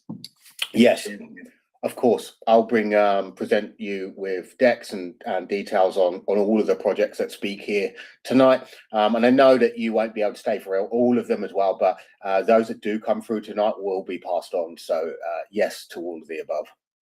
Thank you. Well, that's brilliant. Well, yeah, I look forward to sharing that with me. Because as I mentioned to you, I had a couple of hours and it's tight. I've stopped me at this moment, but it's been a great experience, and I look forward to receiving all of the pictures from you. Absolutely, Tony. Fully understand, man. Really, really appreciate your time. Do you have 60 seconds for one more pitch? Yes, we could do that. Yeah. Okay. All right. Fantastic. And of course, you know, we have to speak to Mr. Chief Dope Fox, the lead for Uni-Fy and the ecosystem. So, Chief, if you're ready, brother, I'm springing on you a 60-second chill to Tony, and then Tony will be rolling, but we will be continuing the 60-second pitches. Lorray will be staying, and eyes and ears are on us at all times. Awesome. Yeah, we can get it started. Okay, man. Give a little intro, a hello, and then we shall start the 60-second clock. So, hi guys. Yeah, I'm Chief Dope Fox and I'm Web3 developer. I got a team of Web3 developer developing on Web3 since 2020, and currently we are working on 20 plus products on 10 plus projects, including Uni-Fy D-Commerce platform. And I'm founder of Solana Sky Pilots, and I'm here to talk about Solana Sky Pilots item. Let's go. With that said, man, you know the protocol. If you're ready, your time starts now. From Solana Sky Pilots, we build different tools, bots, and utilities on Web3. Some of our products are Castle bots, which is a collection of Web3 Discord bots like holder verification, hold to earn, chat to earn. Currently, 15 plus servers and 85,000 plus users are using Castle bots. We also got another platform, which is Mystickies, which is a gamified tweet-to-earn platform. currently used by 7+ project, and more than 50,000 box have been opened till now, and we have given away more than $10,000 worth of rewards from Mystic is alone. We also partnered with Uni-Fy for the Uni-Fy Launchpad, where we share 50/50 revenue generated from the Launchpad itself. And Solana Pilot pre-sale is live right now, and the pre-sale link is in our profile. And yeah, we got 70% of the NFT already sold out on pre-sale. So yeah, that's how. Nice. Let's go, man. Very nice. That was just under 1 minute, man. Very nicely done. Any thoughts and feedback, Laura, Tony, before Tony has to go?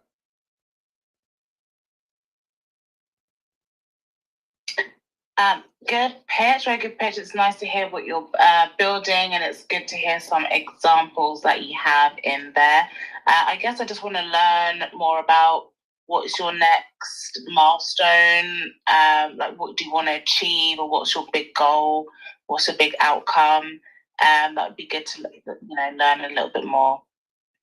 I guess just like your outcome, like what was the reason for your pitch? Yeah, so next outcome is to sell out Solana Pilot's NFTs. So yeah, there is a lot of utility for the NFT holder itself. Like all the platform we have built, 25% of the revenue we generate, we will do revenue share for NFT holders. And if you hold 10 NFT, then you will get our white labels for free. And then you also can earn the pilot token from our Discord server by engaging and use it as reward as an NFT holder. And yeah, our goal is to first sell out NFT collections so that we can have funding. And then after that, we need to have user base using Castlebot, 1,000+ server. If we got 1,000+ server using Castlebot, then it's like $500 a year per project, and it is $500,000 a year revenue itself. And then after that, the step is to get the $1 million a year revenue and go step by step from there. Nice. So your show's definitely more for users or brands or people that are going to want to benefit from joining your community. Yeah, cool. Sounds good. I've heard you last time that we spoke last time I was in the space. So yeah, it's good to just see that you're consistent showing up in the space. And yeah, definitely more of a shill than a pitch, but I absolutely love it. That's what the space is all about. Yeah, last week I was 1 minute 30 seconds, so I tried to cut 30 seconds today. You did well, man. You actually did. Go on, Tony. Mike's yours. Yeah, no, I'm just going to say, yeah, it definitely sounds like it's been fully thought through. You're very clear about the intention and the stages and the sequence of what you're looking to do. So, yeah, I commend you. And you were able to articulate very clearly your intentions. Outstanding. Yeah, Chief, nice, man. Look, I'm just gonna we're gonna do like a mini wrap up now because Tony will be moving on. But we appreciate him coming, and for me, it's been an absolute pleasure and an honor to be able to put together this stage and bring someone like Tony into the ecosystem who, prior to this had no followers. And with that said, everyone, if you can, go drop Tony a follow. If you haven't done already, he's going to be building out his page. We're up to 15 already. That was at 0 this morning. And so we're going to continue to add followers. Get to know Tony, follow what he's doing. You've seen up in the Jumbotron his event coming up on the 12th of June. This is literally for the founders that have spoken here tonight. Derpy Dave, I see your hand up, bro. Go for it. Yeah, I was just asking if Tony could stick around for one more pitch because I noticed the same gap that he's been talking about, and that's what my whole project is about. Just ask if he can stick around. But there's no time like the present, man. You've asked a question. Take the initiative. Yeah, and what can we say? The man's up, so sure, I'll stick around.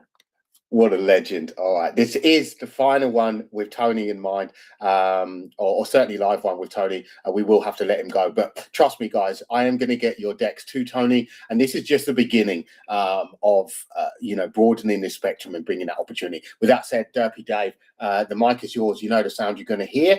Your time starts now. Grit is important. I've been multiple years in business, made 3 businesses, actually failed and filed bankruptcy. One came back and made a successful business and sold it. It's about to overlook, get overpaid. It's a real life story. The PFP you see is my son's drawing at 12 years old when he was diagnosed with a spinal condition, and we're using that to lift up everyone because everyone's building a personal brand out here on YouTube, X, and TikTok, and we're writing the playbook for the brands and small brands. We built an AI with top brand successes and failures, and we're using that as a guideline, what we're doing, and we put VC companies look for in this as well. So we also built the CRM for VC company reach outs. And basically, brand strategists cost about $150,000 a year, and we'll have that in AI being built. We're looking for $100,000 to finish this AI and make it public and subscribable. And right now, we're in the owned audience stage level right now. Step by step, we're building it one day at a time for everyone to follow through and build every small brand up.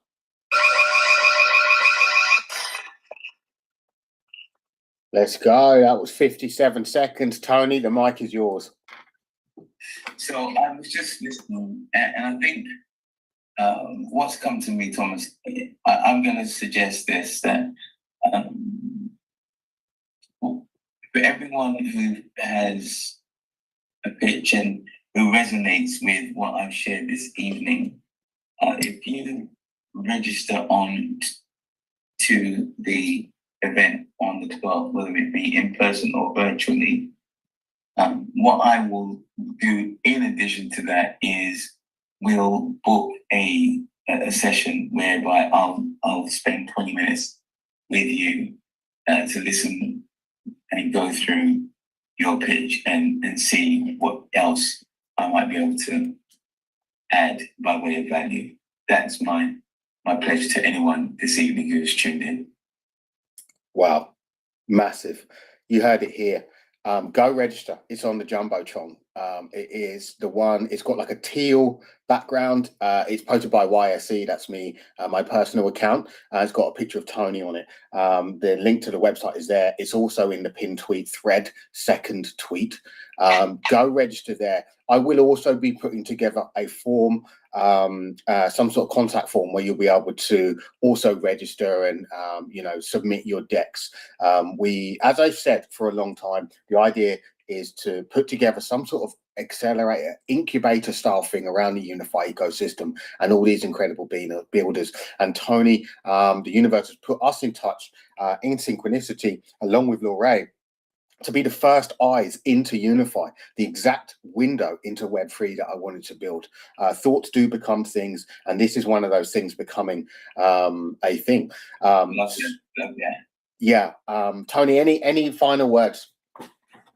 No, I think other than the fact that I think you're a great visionary, and that's what the world is really looking for, people who have the capacity to be able to see what others can't see, but not only just see it, but be committed to actualizing it and being brave to actualize it, meaning committing all of your time, energy, resources to bringing those things into life as if they are. So it's been a privilege to be here tonight. I find it enlightening and educating for me because, as I said, this is unfamiliar territory, but certainly a space that I want to learn and grow in, hence the reason why I've made the pledge that I have done. So thank you for inviting me. Thank you, Lorraine, for inviting me into this space. We'll speak, you and I, separately, but no, I think there's lots more to come from this. So I look forward to seeing many of you on the 12th, and let's continue the journey and continue building the relationship. Thank you once again.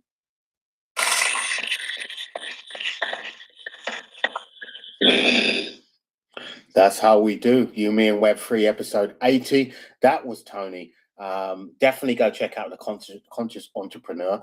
It's pinned up the top. Go register. Go follow. Send him a DM. Take initiative, take action today, and don't sleep on this, because these are real eyes linked to real money, looking for real founders, and everyone here ticks all of those boxes. So let's keep it moving. It's been an absolute pleasure so far. Thank you again, Tony. You're welcome to leave your PFP in the room if you'd like, and if not, you can just leave the space. It's entirely up to you. Thank you once again, my man. Appreciate it. Much love. Yeah, big up, man. We'll obviously follow up next couple of days IRL and talk about next steps. But yeah, thanks again, man. It's honestly, it is giving me goosebumps right now what we've been able to achieve just in the last few months alone in terms of network and the unified growth. And that's not just down to me, it's down to each and every one of the incredible founders who's on the stage, in the audience, the community members, and all of the builders and pioneers out here, because at the end of the day, there are no rule books, there are no reference guides, there are no how-tos in Web3. We are all the ones building the proprietary technology with proprietary technology. So if you're here, if you're grinding, if you're building, if you're supporting, it is a massive, massive hats off to you and a welcome to the stage. You're in the right place. You are with like-minded individuals and thinkers, and we are here to grow long-term. If you're not familiar with Uni-Fy, you can head to uni-fy.us and check out our platform where you can deploy zero-code brand stores, very much like Shopify, list products, list services, both digital and physical. If you don't have any of those, we'll also plug in print on demand for you. So with zero inventory and zero upfront cost, you can start generating revenue and build and reward your community, because inside all of Uni-Fy brand pages is built-in affiliate marketing.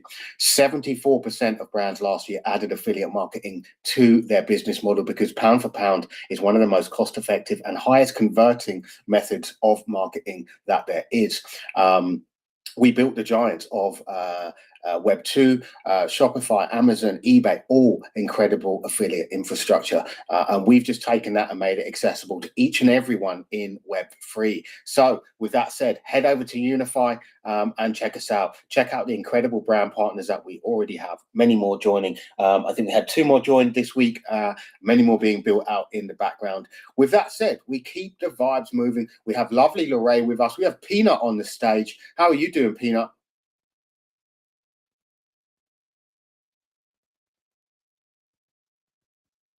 Oh, Peanut's up. Is he farming the stage again? What's he like, man? You know he's speaking in 4 other spaces all at the same time right now. So we'll come back around to Peanut and give us a sign of life, bro. We'll move you down, because we have got many others looking to take your place on this stage tonight, including Alexi, absolute legend. But who have we got next? Easy Trends, my man. You had a little fumble on the mic. And this is the reality of what we do. However, now is your time. How are you feeling? Yeah, I'm feeling much better now. I want to say apologies for what happened earlier. So sorry about that. There is absolutely no need to apologize, man. This is exactly why we host these spaces and why we continue to do this, because it comes from experience, man. Like, you may have pitched and spoken about your product, your project, your business many times, and suddenly when someone actually asks you, you fall apart. And the only way to prepare from that is from falling apart. So I think you did a great job. I imagine that lots were learned, and now, if you are ready, your time on the mic has begun. Go for it. Is it up now? Okay. Fiat Wallet is the app making crypto payments as easy as typing a name and a local an amount in your local currency. And it also enables bulk send up to 1,000 wallets or domain in a single transaction. And we just added a flow that enables traders to claim their soul rents and cash back. And we are finally live on Telegram mini app. Thank you. Let's go. That was an outstanding pitch.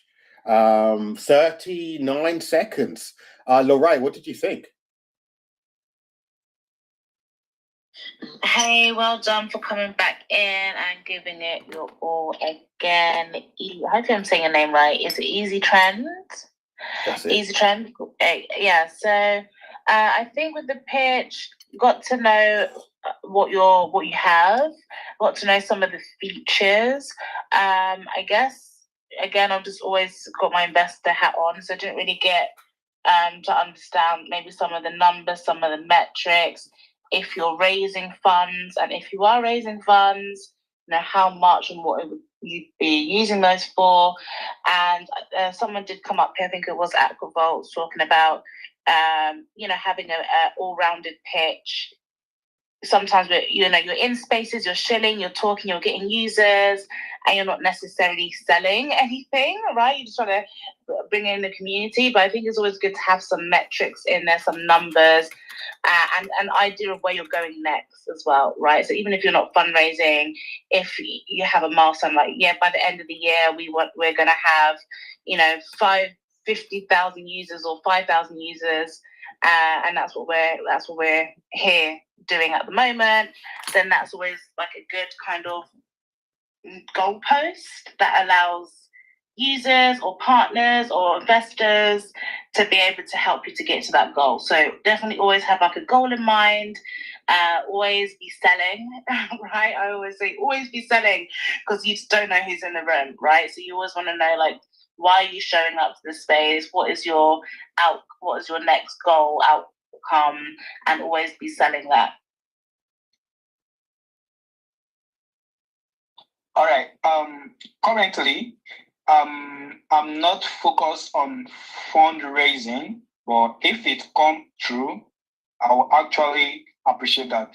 So I'm focused on users. So probably when we have more users, I believe from there we getting those users from there, investors can actually check the statistic. I'm working on that.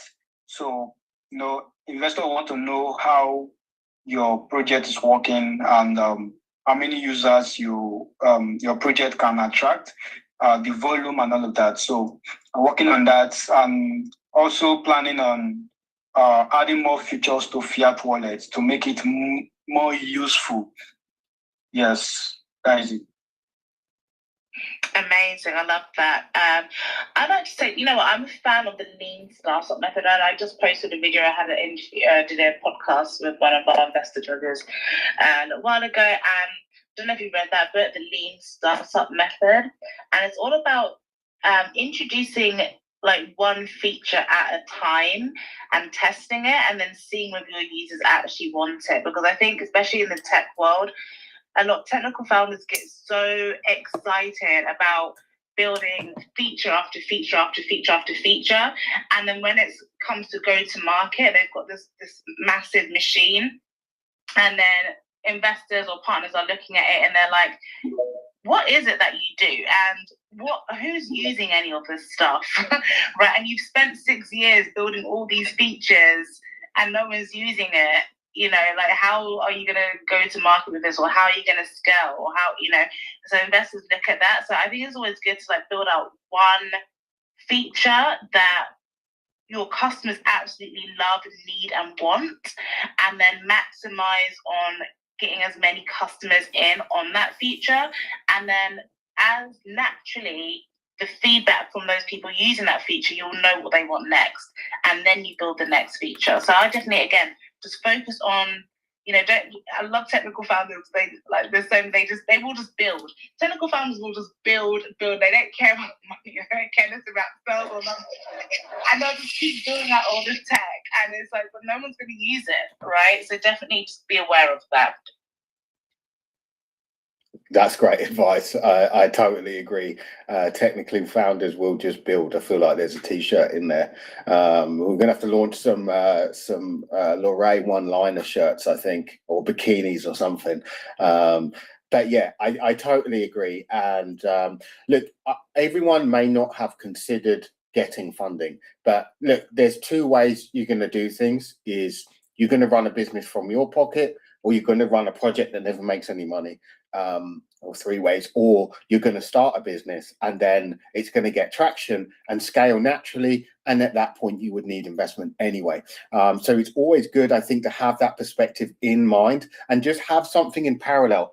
I always have a working document going in my Claude where I'm dropping ideas, future plans, what's happening now, and sometimes stuff gets crossed off. And I do very much agree with Lorraine's perspective, where less is more, that refined structure. And I'm guilty of overbuilding, definitely in some times, when better to have focused on a single feature and make that bug-free and seamless and working beautifully rather than add more.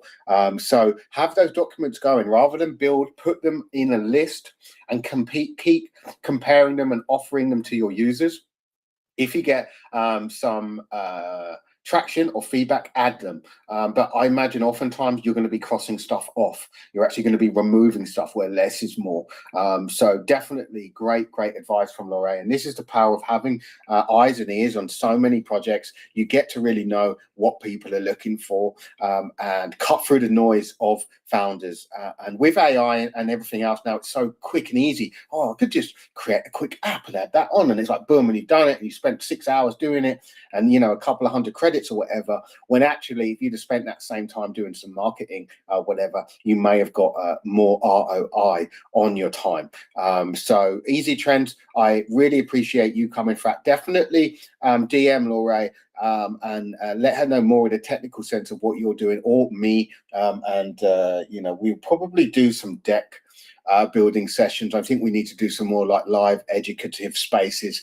I think I'll be doing some of those probably from next week, where we'll do like a, you know, a deck building, a pitch day, and various others. And no doubt, Lorraine, I'll be able to drag her into some of that.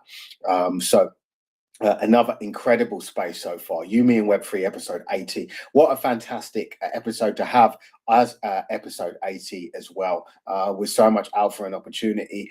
Speaking of opportunity, we got Angelus on the stage, and lots of more requests coming in.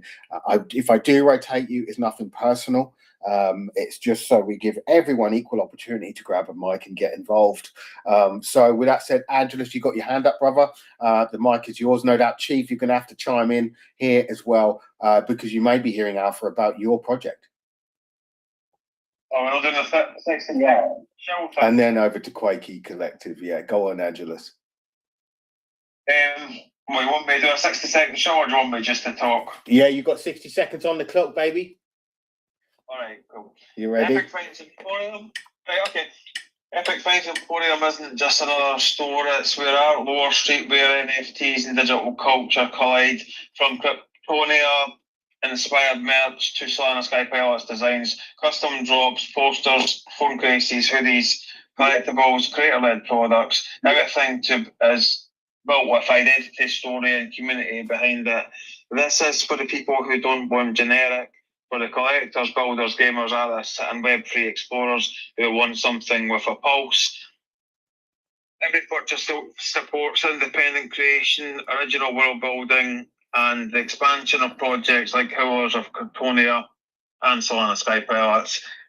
Plus, Epic Finds Emporium has a 5% affiliate commission on all items, so supporters can share the brand and earn true art as identity, lore as infrastructure, and this world is unfinished by design. That's done. Let's go. 58 seconds on that one, man. Very nice pitch. Did sound like you'd kind of had enough about hearing about your own brand, which doesn't bode well when you're pitching to people who should be excited about hearing from your brand.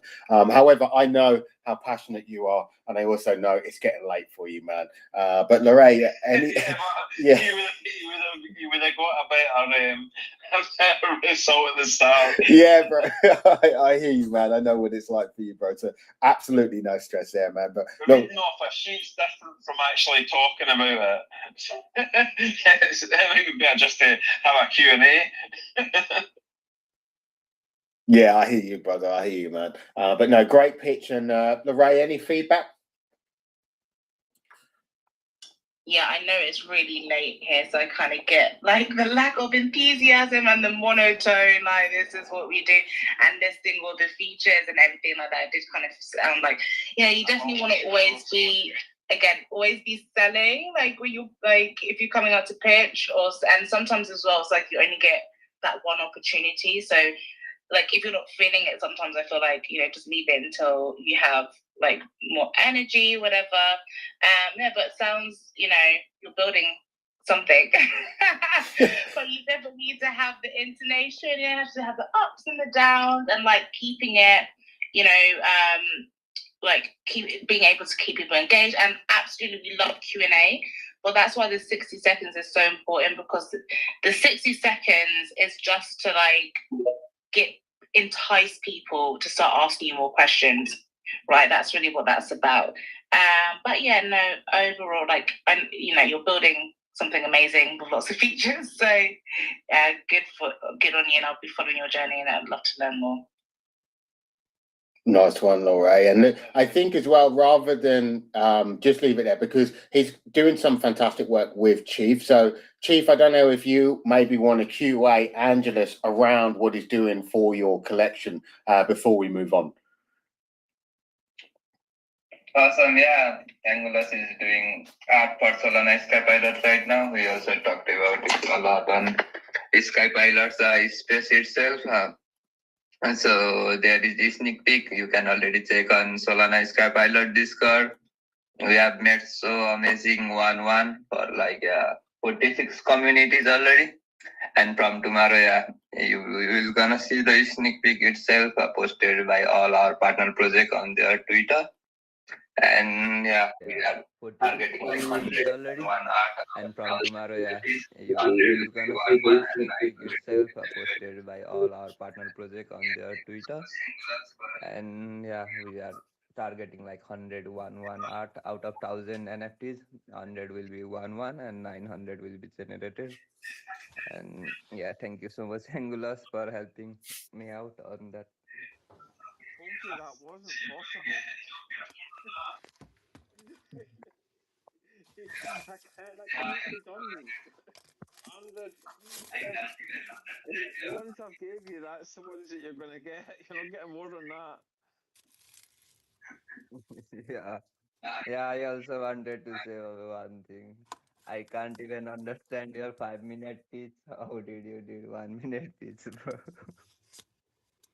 Oh, you don't. Sorry, bro. I had to understand for 5 minutes. 5-minute pitch you need from Angelus.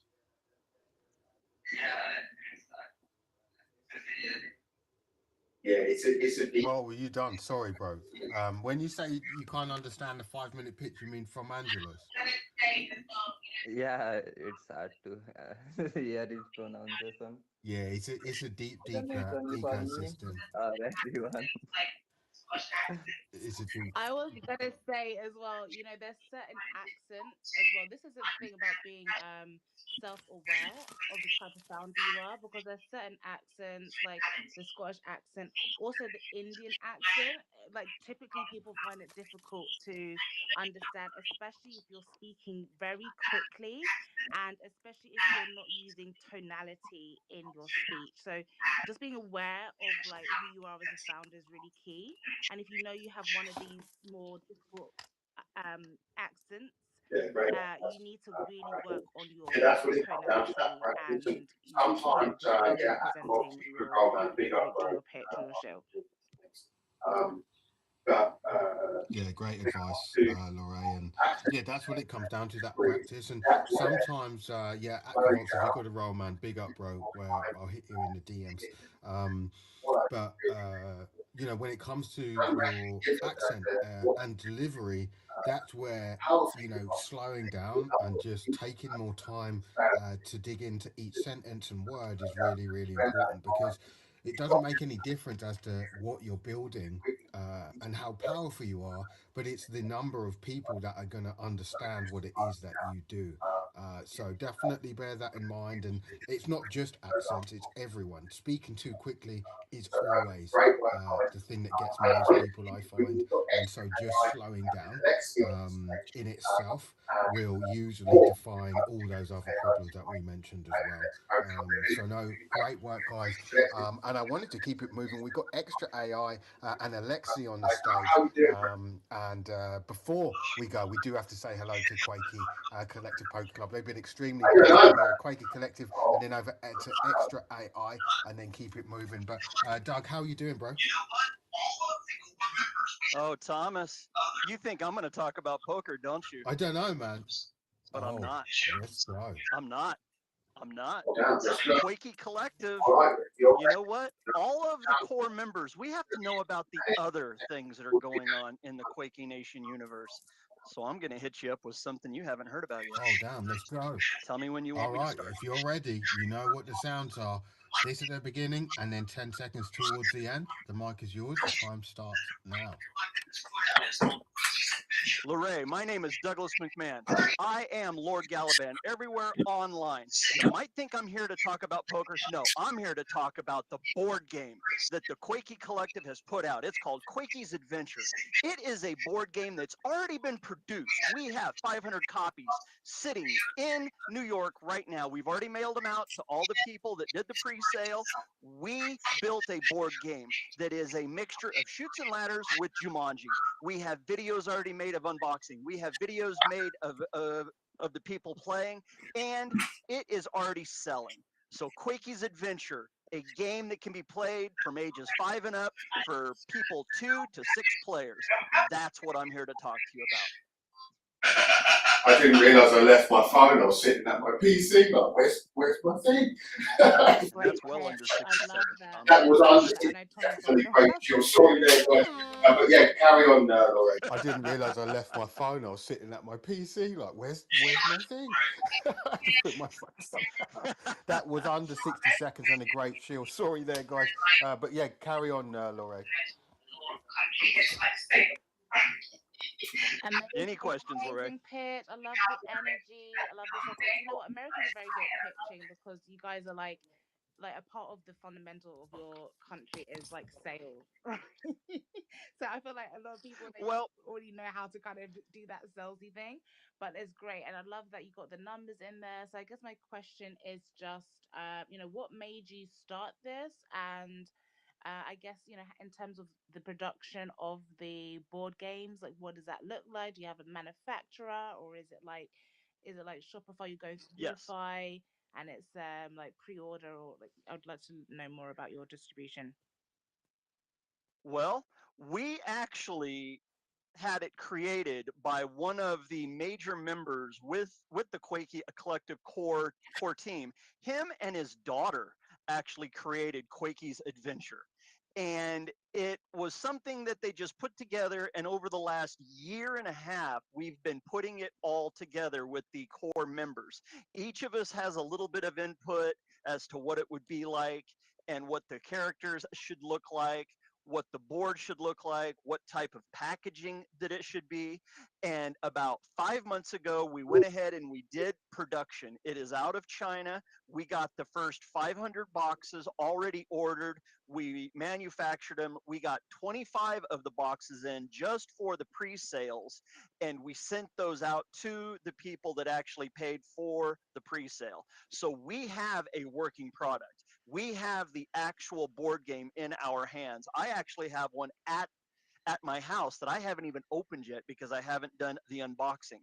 And you're wondering how I know how to speak so well? I'm a poker broadcaster, Lorray. That's what I do for my fun. So I know how to speak. I know how to get the points in. I know how to get everything done very, very quickly. But we have literally done this all within the Quakey Nation core team. And man, if you were to ask about a number that we're looking for, we would be looking for about 15,000 in order to mass produce more for sale and get them out into board game shops, card shops, places where people love.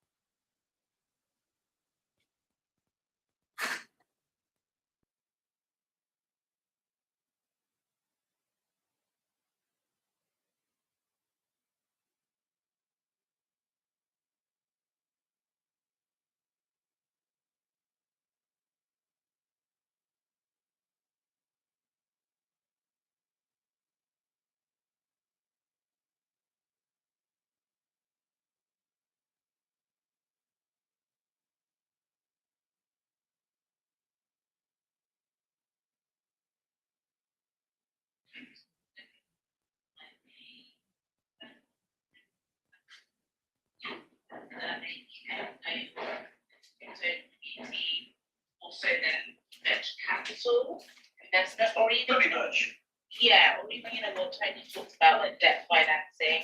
Because if you know that all you need to do is get financing, pre-orders, right, and you just need that money to fulfill those orders, then you don't really need to give away equity, right? But yeah, power to you. It sounds you guys are killing it. And Tony, did you expect me to do that?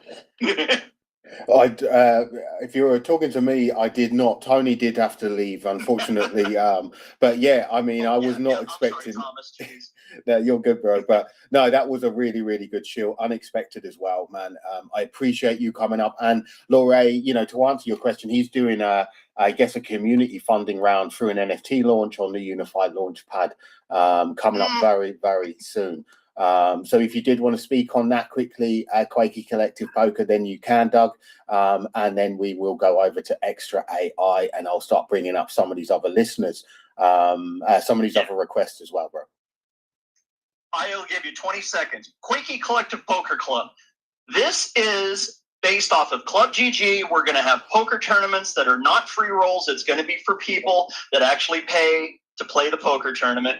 And I am doing an NFT launch of 270, 90 of which are winners. You're going to get a challenge coin if you win. And if you don't win, you're still going to get a little bit of money onto your Club GG account, Quakey Collective Poker Club. People are waiting for me to do this. I'm doing it up. There's my pitch. Let's go, man.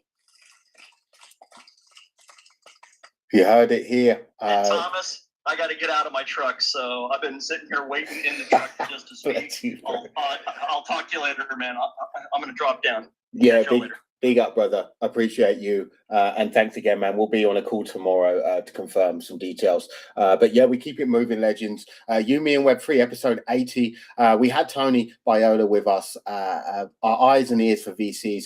We have Laura Kay still with us, eyes and ears for VCs, investor herself. And this is Shill Us to Kill Us, 60 seconds to shill. If you have a project, if you have a business and you want to share, if you are an individual with a skill set that you want to promote, maybe you're a community manager, collab manager, this is the place to do it. Come up. Nothing we discuss is financial advice, and always do your own research, but we make it easier for you to do that research by bringing together the greatest mind speakers, builders and pioneers in the space, and giving them an opportunity to share what it is that they've got going on. So with that said, do well to do your research. Hit that purple bill. We've got 41. Let's see if we can get to 50. Tag some friends, ask some questions there. And we are going to be cycling the rooms. If you do get taken down, it's absolutely nothing personal. It is giving more space to more speakers as we go. So with that said, let's say hello to Extra AI. How are you doing? Who's behind the count? Give an intro. Uni-Fy, what's going on? It's Dimitri from New York City. Let's go, Dimitri. Great to see you again, man. Appreciate you coming up. I really wanted Laura to get an understanding of what you've got going on, as well as the rest of the builders and ecosystem, man. But yeah, how's your week been going? So far, so good. Let me take you away. So you guys, I know you guys are pressed for time, but Dimitri, I've spent the past 10 years working with different companies on location analytics and spatial intelligence. With AWS, I helped expand our footprint in Australia and India. Now I'm venturing off and doing my own thing with Extra AI. Outstanding, man. Well versed in the space, and you know what I found out over the last few spaces has a Web2 business already running, highly sustainable and doing very well. This is a venture to broaden the spectrum for his business, and again, another incredible builder, building with longevity in mind.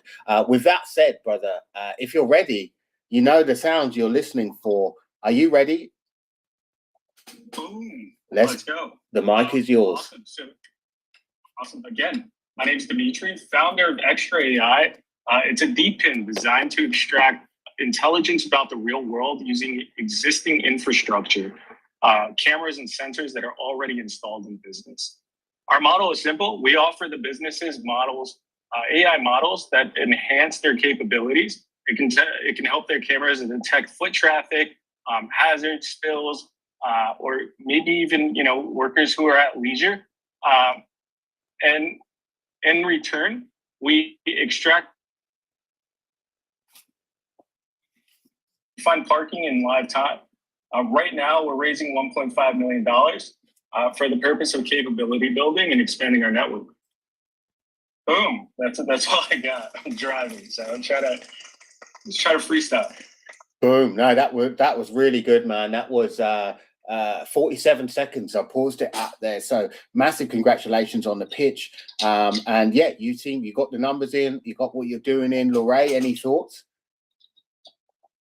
Yeah, really good pitch. It was clear on what you're building.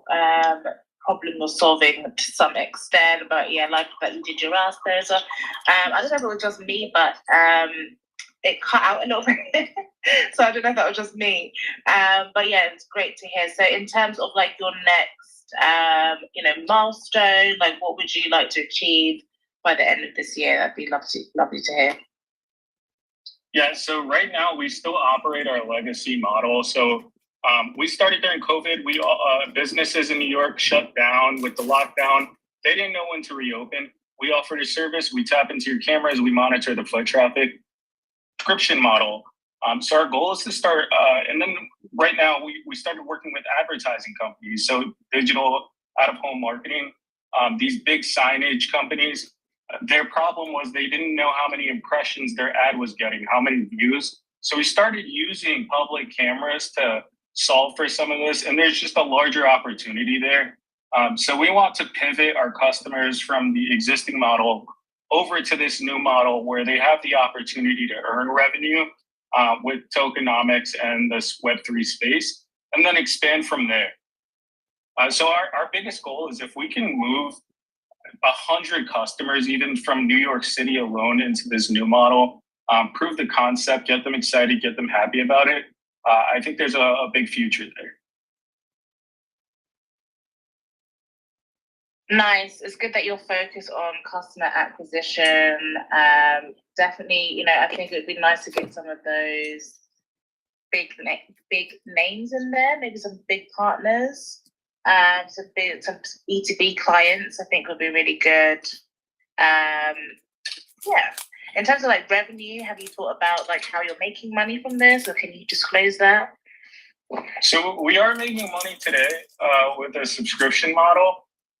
Future state, yeah, we do have data is the play. Like advertising, with advertising, we would 4x if we just took all of our existing customers and moved them over to this network, we'd 4x just from advertising alone.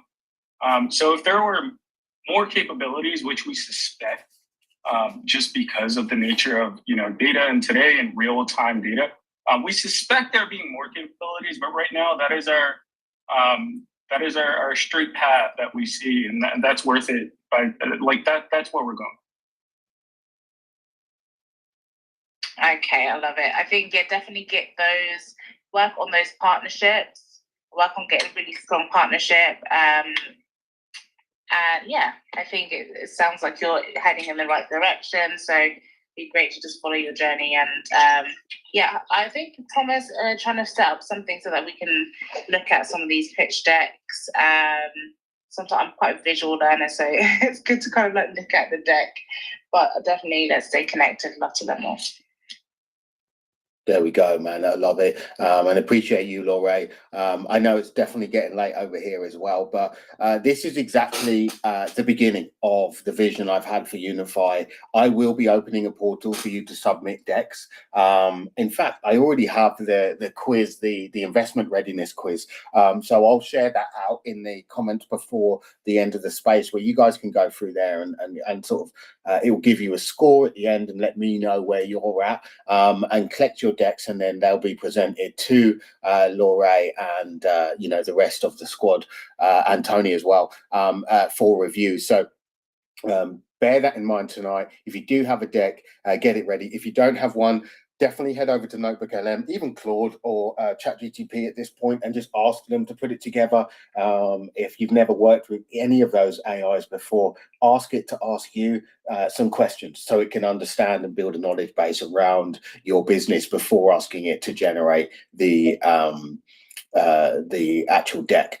So that's my advice. Really appreciate you, Extra AI, and love what you're doing. I think there's a hell of a lot of opportunity to move in your ecosystem. So keep doing what you're doing, man. We're here for it. And I think there's some eyes that are going to be interested in what you're doing, man, among Laura and others. So exciting times ahead, guys. This is You, Me and Web3. My name is Thomas. I go by YSE in the space. And this platform, this stage that has been curated here is designed to make it easier for you guys to discover and do your own research on real builders and brands worth looking into. It can be a minefield out there to discover real builders building with longevity in mind. So we try to simplify that by bringing them and giving them a stage. With that said, we do keep it moving. Tonight is 60 seconds chill and chill. We've heard from so many incredible brands already. We're going to hear from many more tonight. As I said, there will be a portal for you to submit your decks to get reviewed and potentially get some feedback on meetings booked, which is extremely exciting for everyone. With that said, let's go over to Alexi and then we're going to go over to Peanut, who's back in the room. Alexi, how are you doing, brother? Welcome to the stage. Great to see you, man. How's things cooking on your side? Yeah, hi everyone. Yeah, things are great. Yeah, well, look, I'm here just wasting your speaker time and the speaker space. I didn't intend to speak as usual, but nice to hear it. You know, you're well and the sound and great space as usual, man. Yeah, so nothing really much from me. I mean, same stuff, same day, same job, same work, same task. I mean, building, writing, and doing stuff around the region. So yeah, usual boring, you know, usual boring tasks, I would say. Yeah, no, I mean, yeah, the things are great. Everything is performing as well. You know, we're getting close to our release in the production day to day, and yeah, I mean, things been great. Outstanding, man. I'm going to have to ask you at least one question about Retium. You know, since we last spoke, what's been the biggest milestone you've achieved? Legal, yeah, legal. Oh, yeah? It was a great stuff, great response. So yeah, we're very excited. Let's go, man. So yeah, I know that was the last stepping stone or one of the biggest hurdles left in front of you. So yeah, tell us a little bit about that, man, because I know that's massive for you. That's as much as I can tell, yeah, but great news from our legal side, legal team. So we on the right track. I mean, everything is progressing more than we expected to.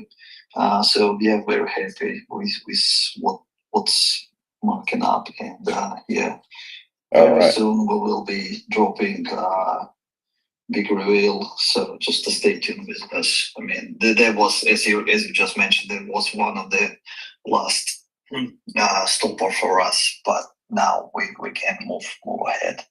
So we're just finalizing a few things on our end, on the team end, and the marketing team, and obviously. You know, just the other team who's looking after the next step, I would say. I just really don't want to tell too much. Because always the elusive one, man. I love it, bro. The great stuff was coming from us anytime soon. But hey, the one great thing is, I mean, I've posted actually in your comments on the space that we've now got a fully activated Discord, and you actually can start earning some RTM coin already if you stay active with us. So that's probably one of the exciting things for community members. So just by all means, just, you know, if you're using Discord, jump in and check it out.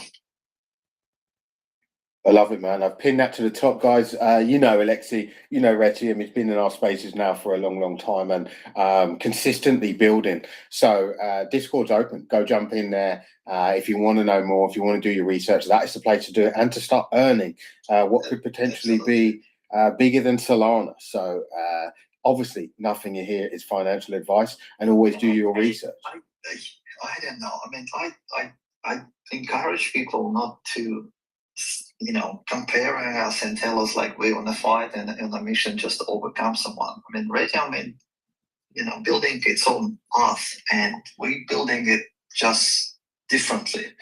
I mean, Solana is great, Ethereum is great, Bitcoin is awesome. Radium is different. So we're different. We're not here to compete with anyone. I want to make it clear. Industry is big enough for all of us to have a spot and provide full blockchain technology on the market. And we are bringing different solution. Once we go public, everybody will understand what we have and how we've done it. But I mean, every blockchain available today is a great piece of technology. And I mean, once again, nothing but respect to all the people who launched them, build them, and promote them to the state they are right now. So, but I mean, yeah, we definitely will be very fast. I mean, if you're referring to Solana, I mean, it's one of our key point element.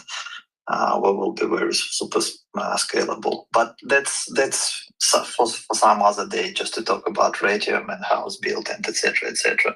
And by the way, we have a space tomorrow, so pop in to our space tomorrow about the same time.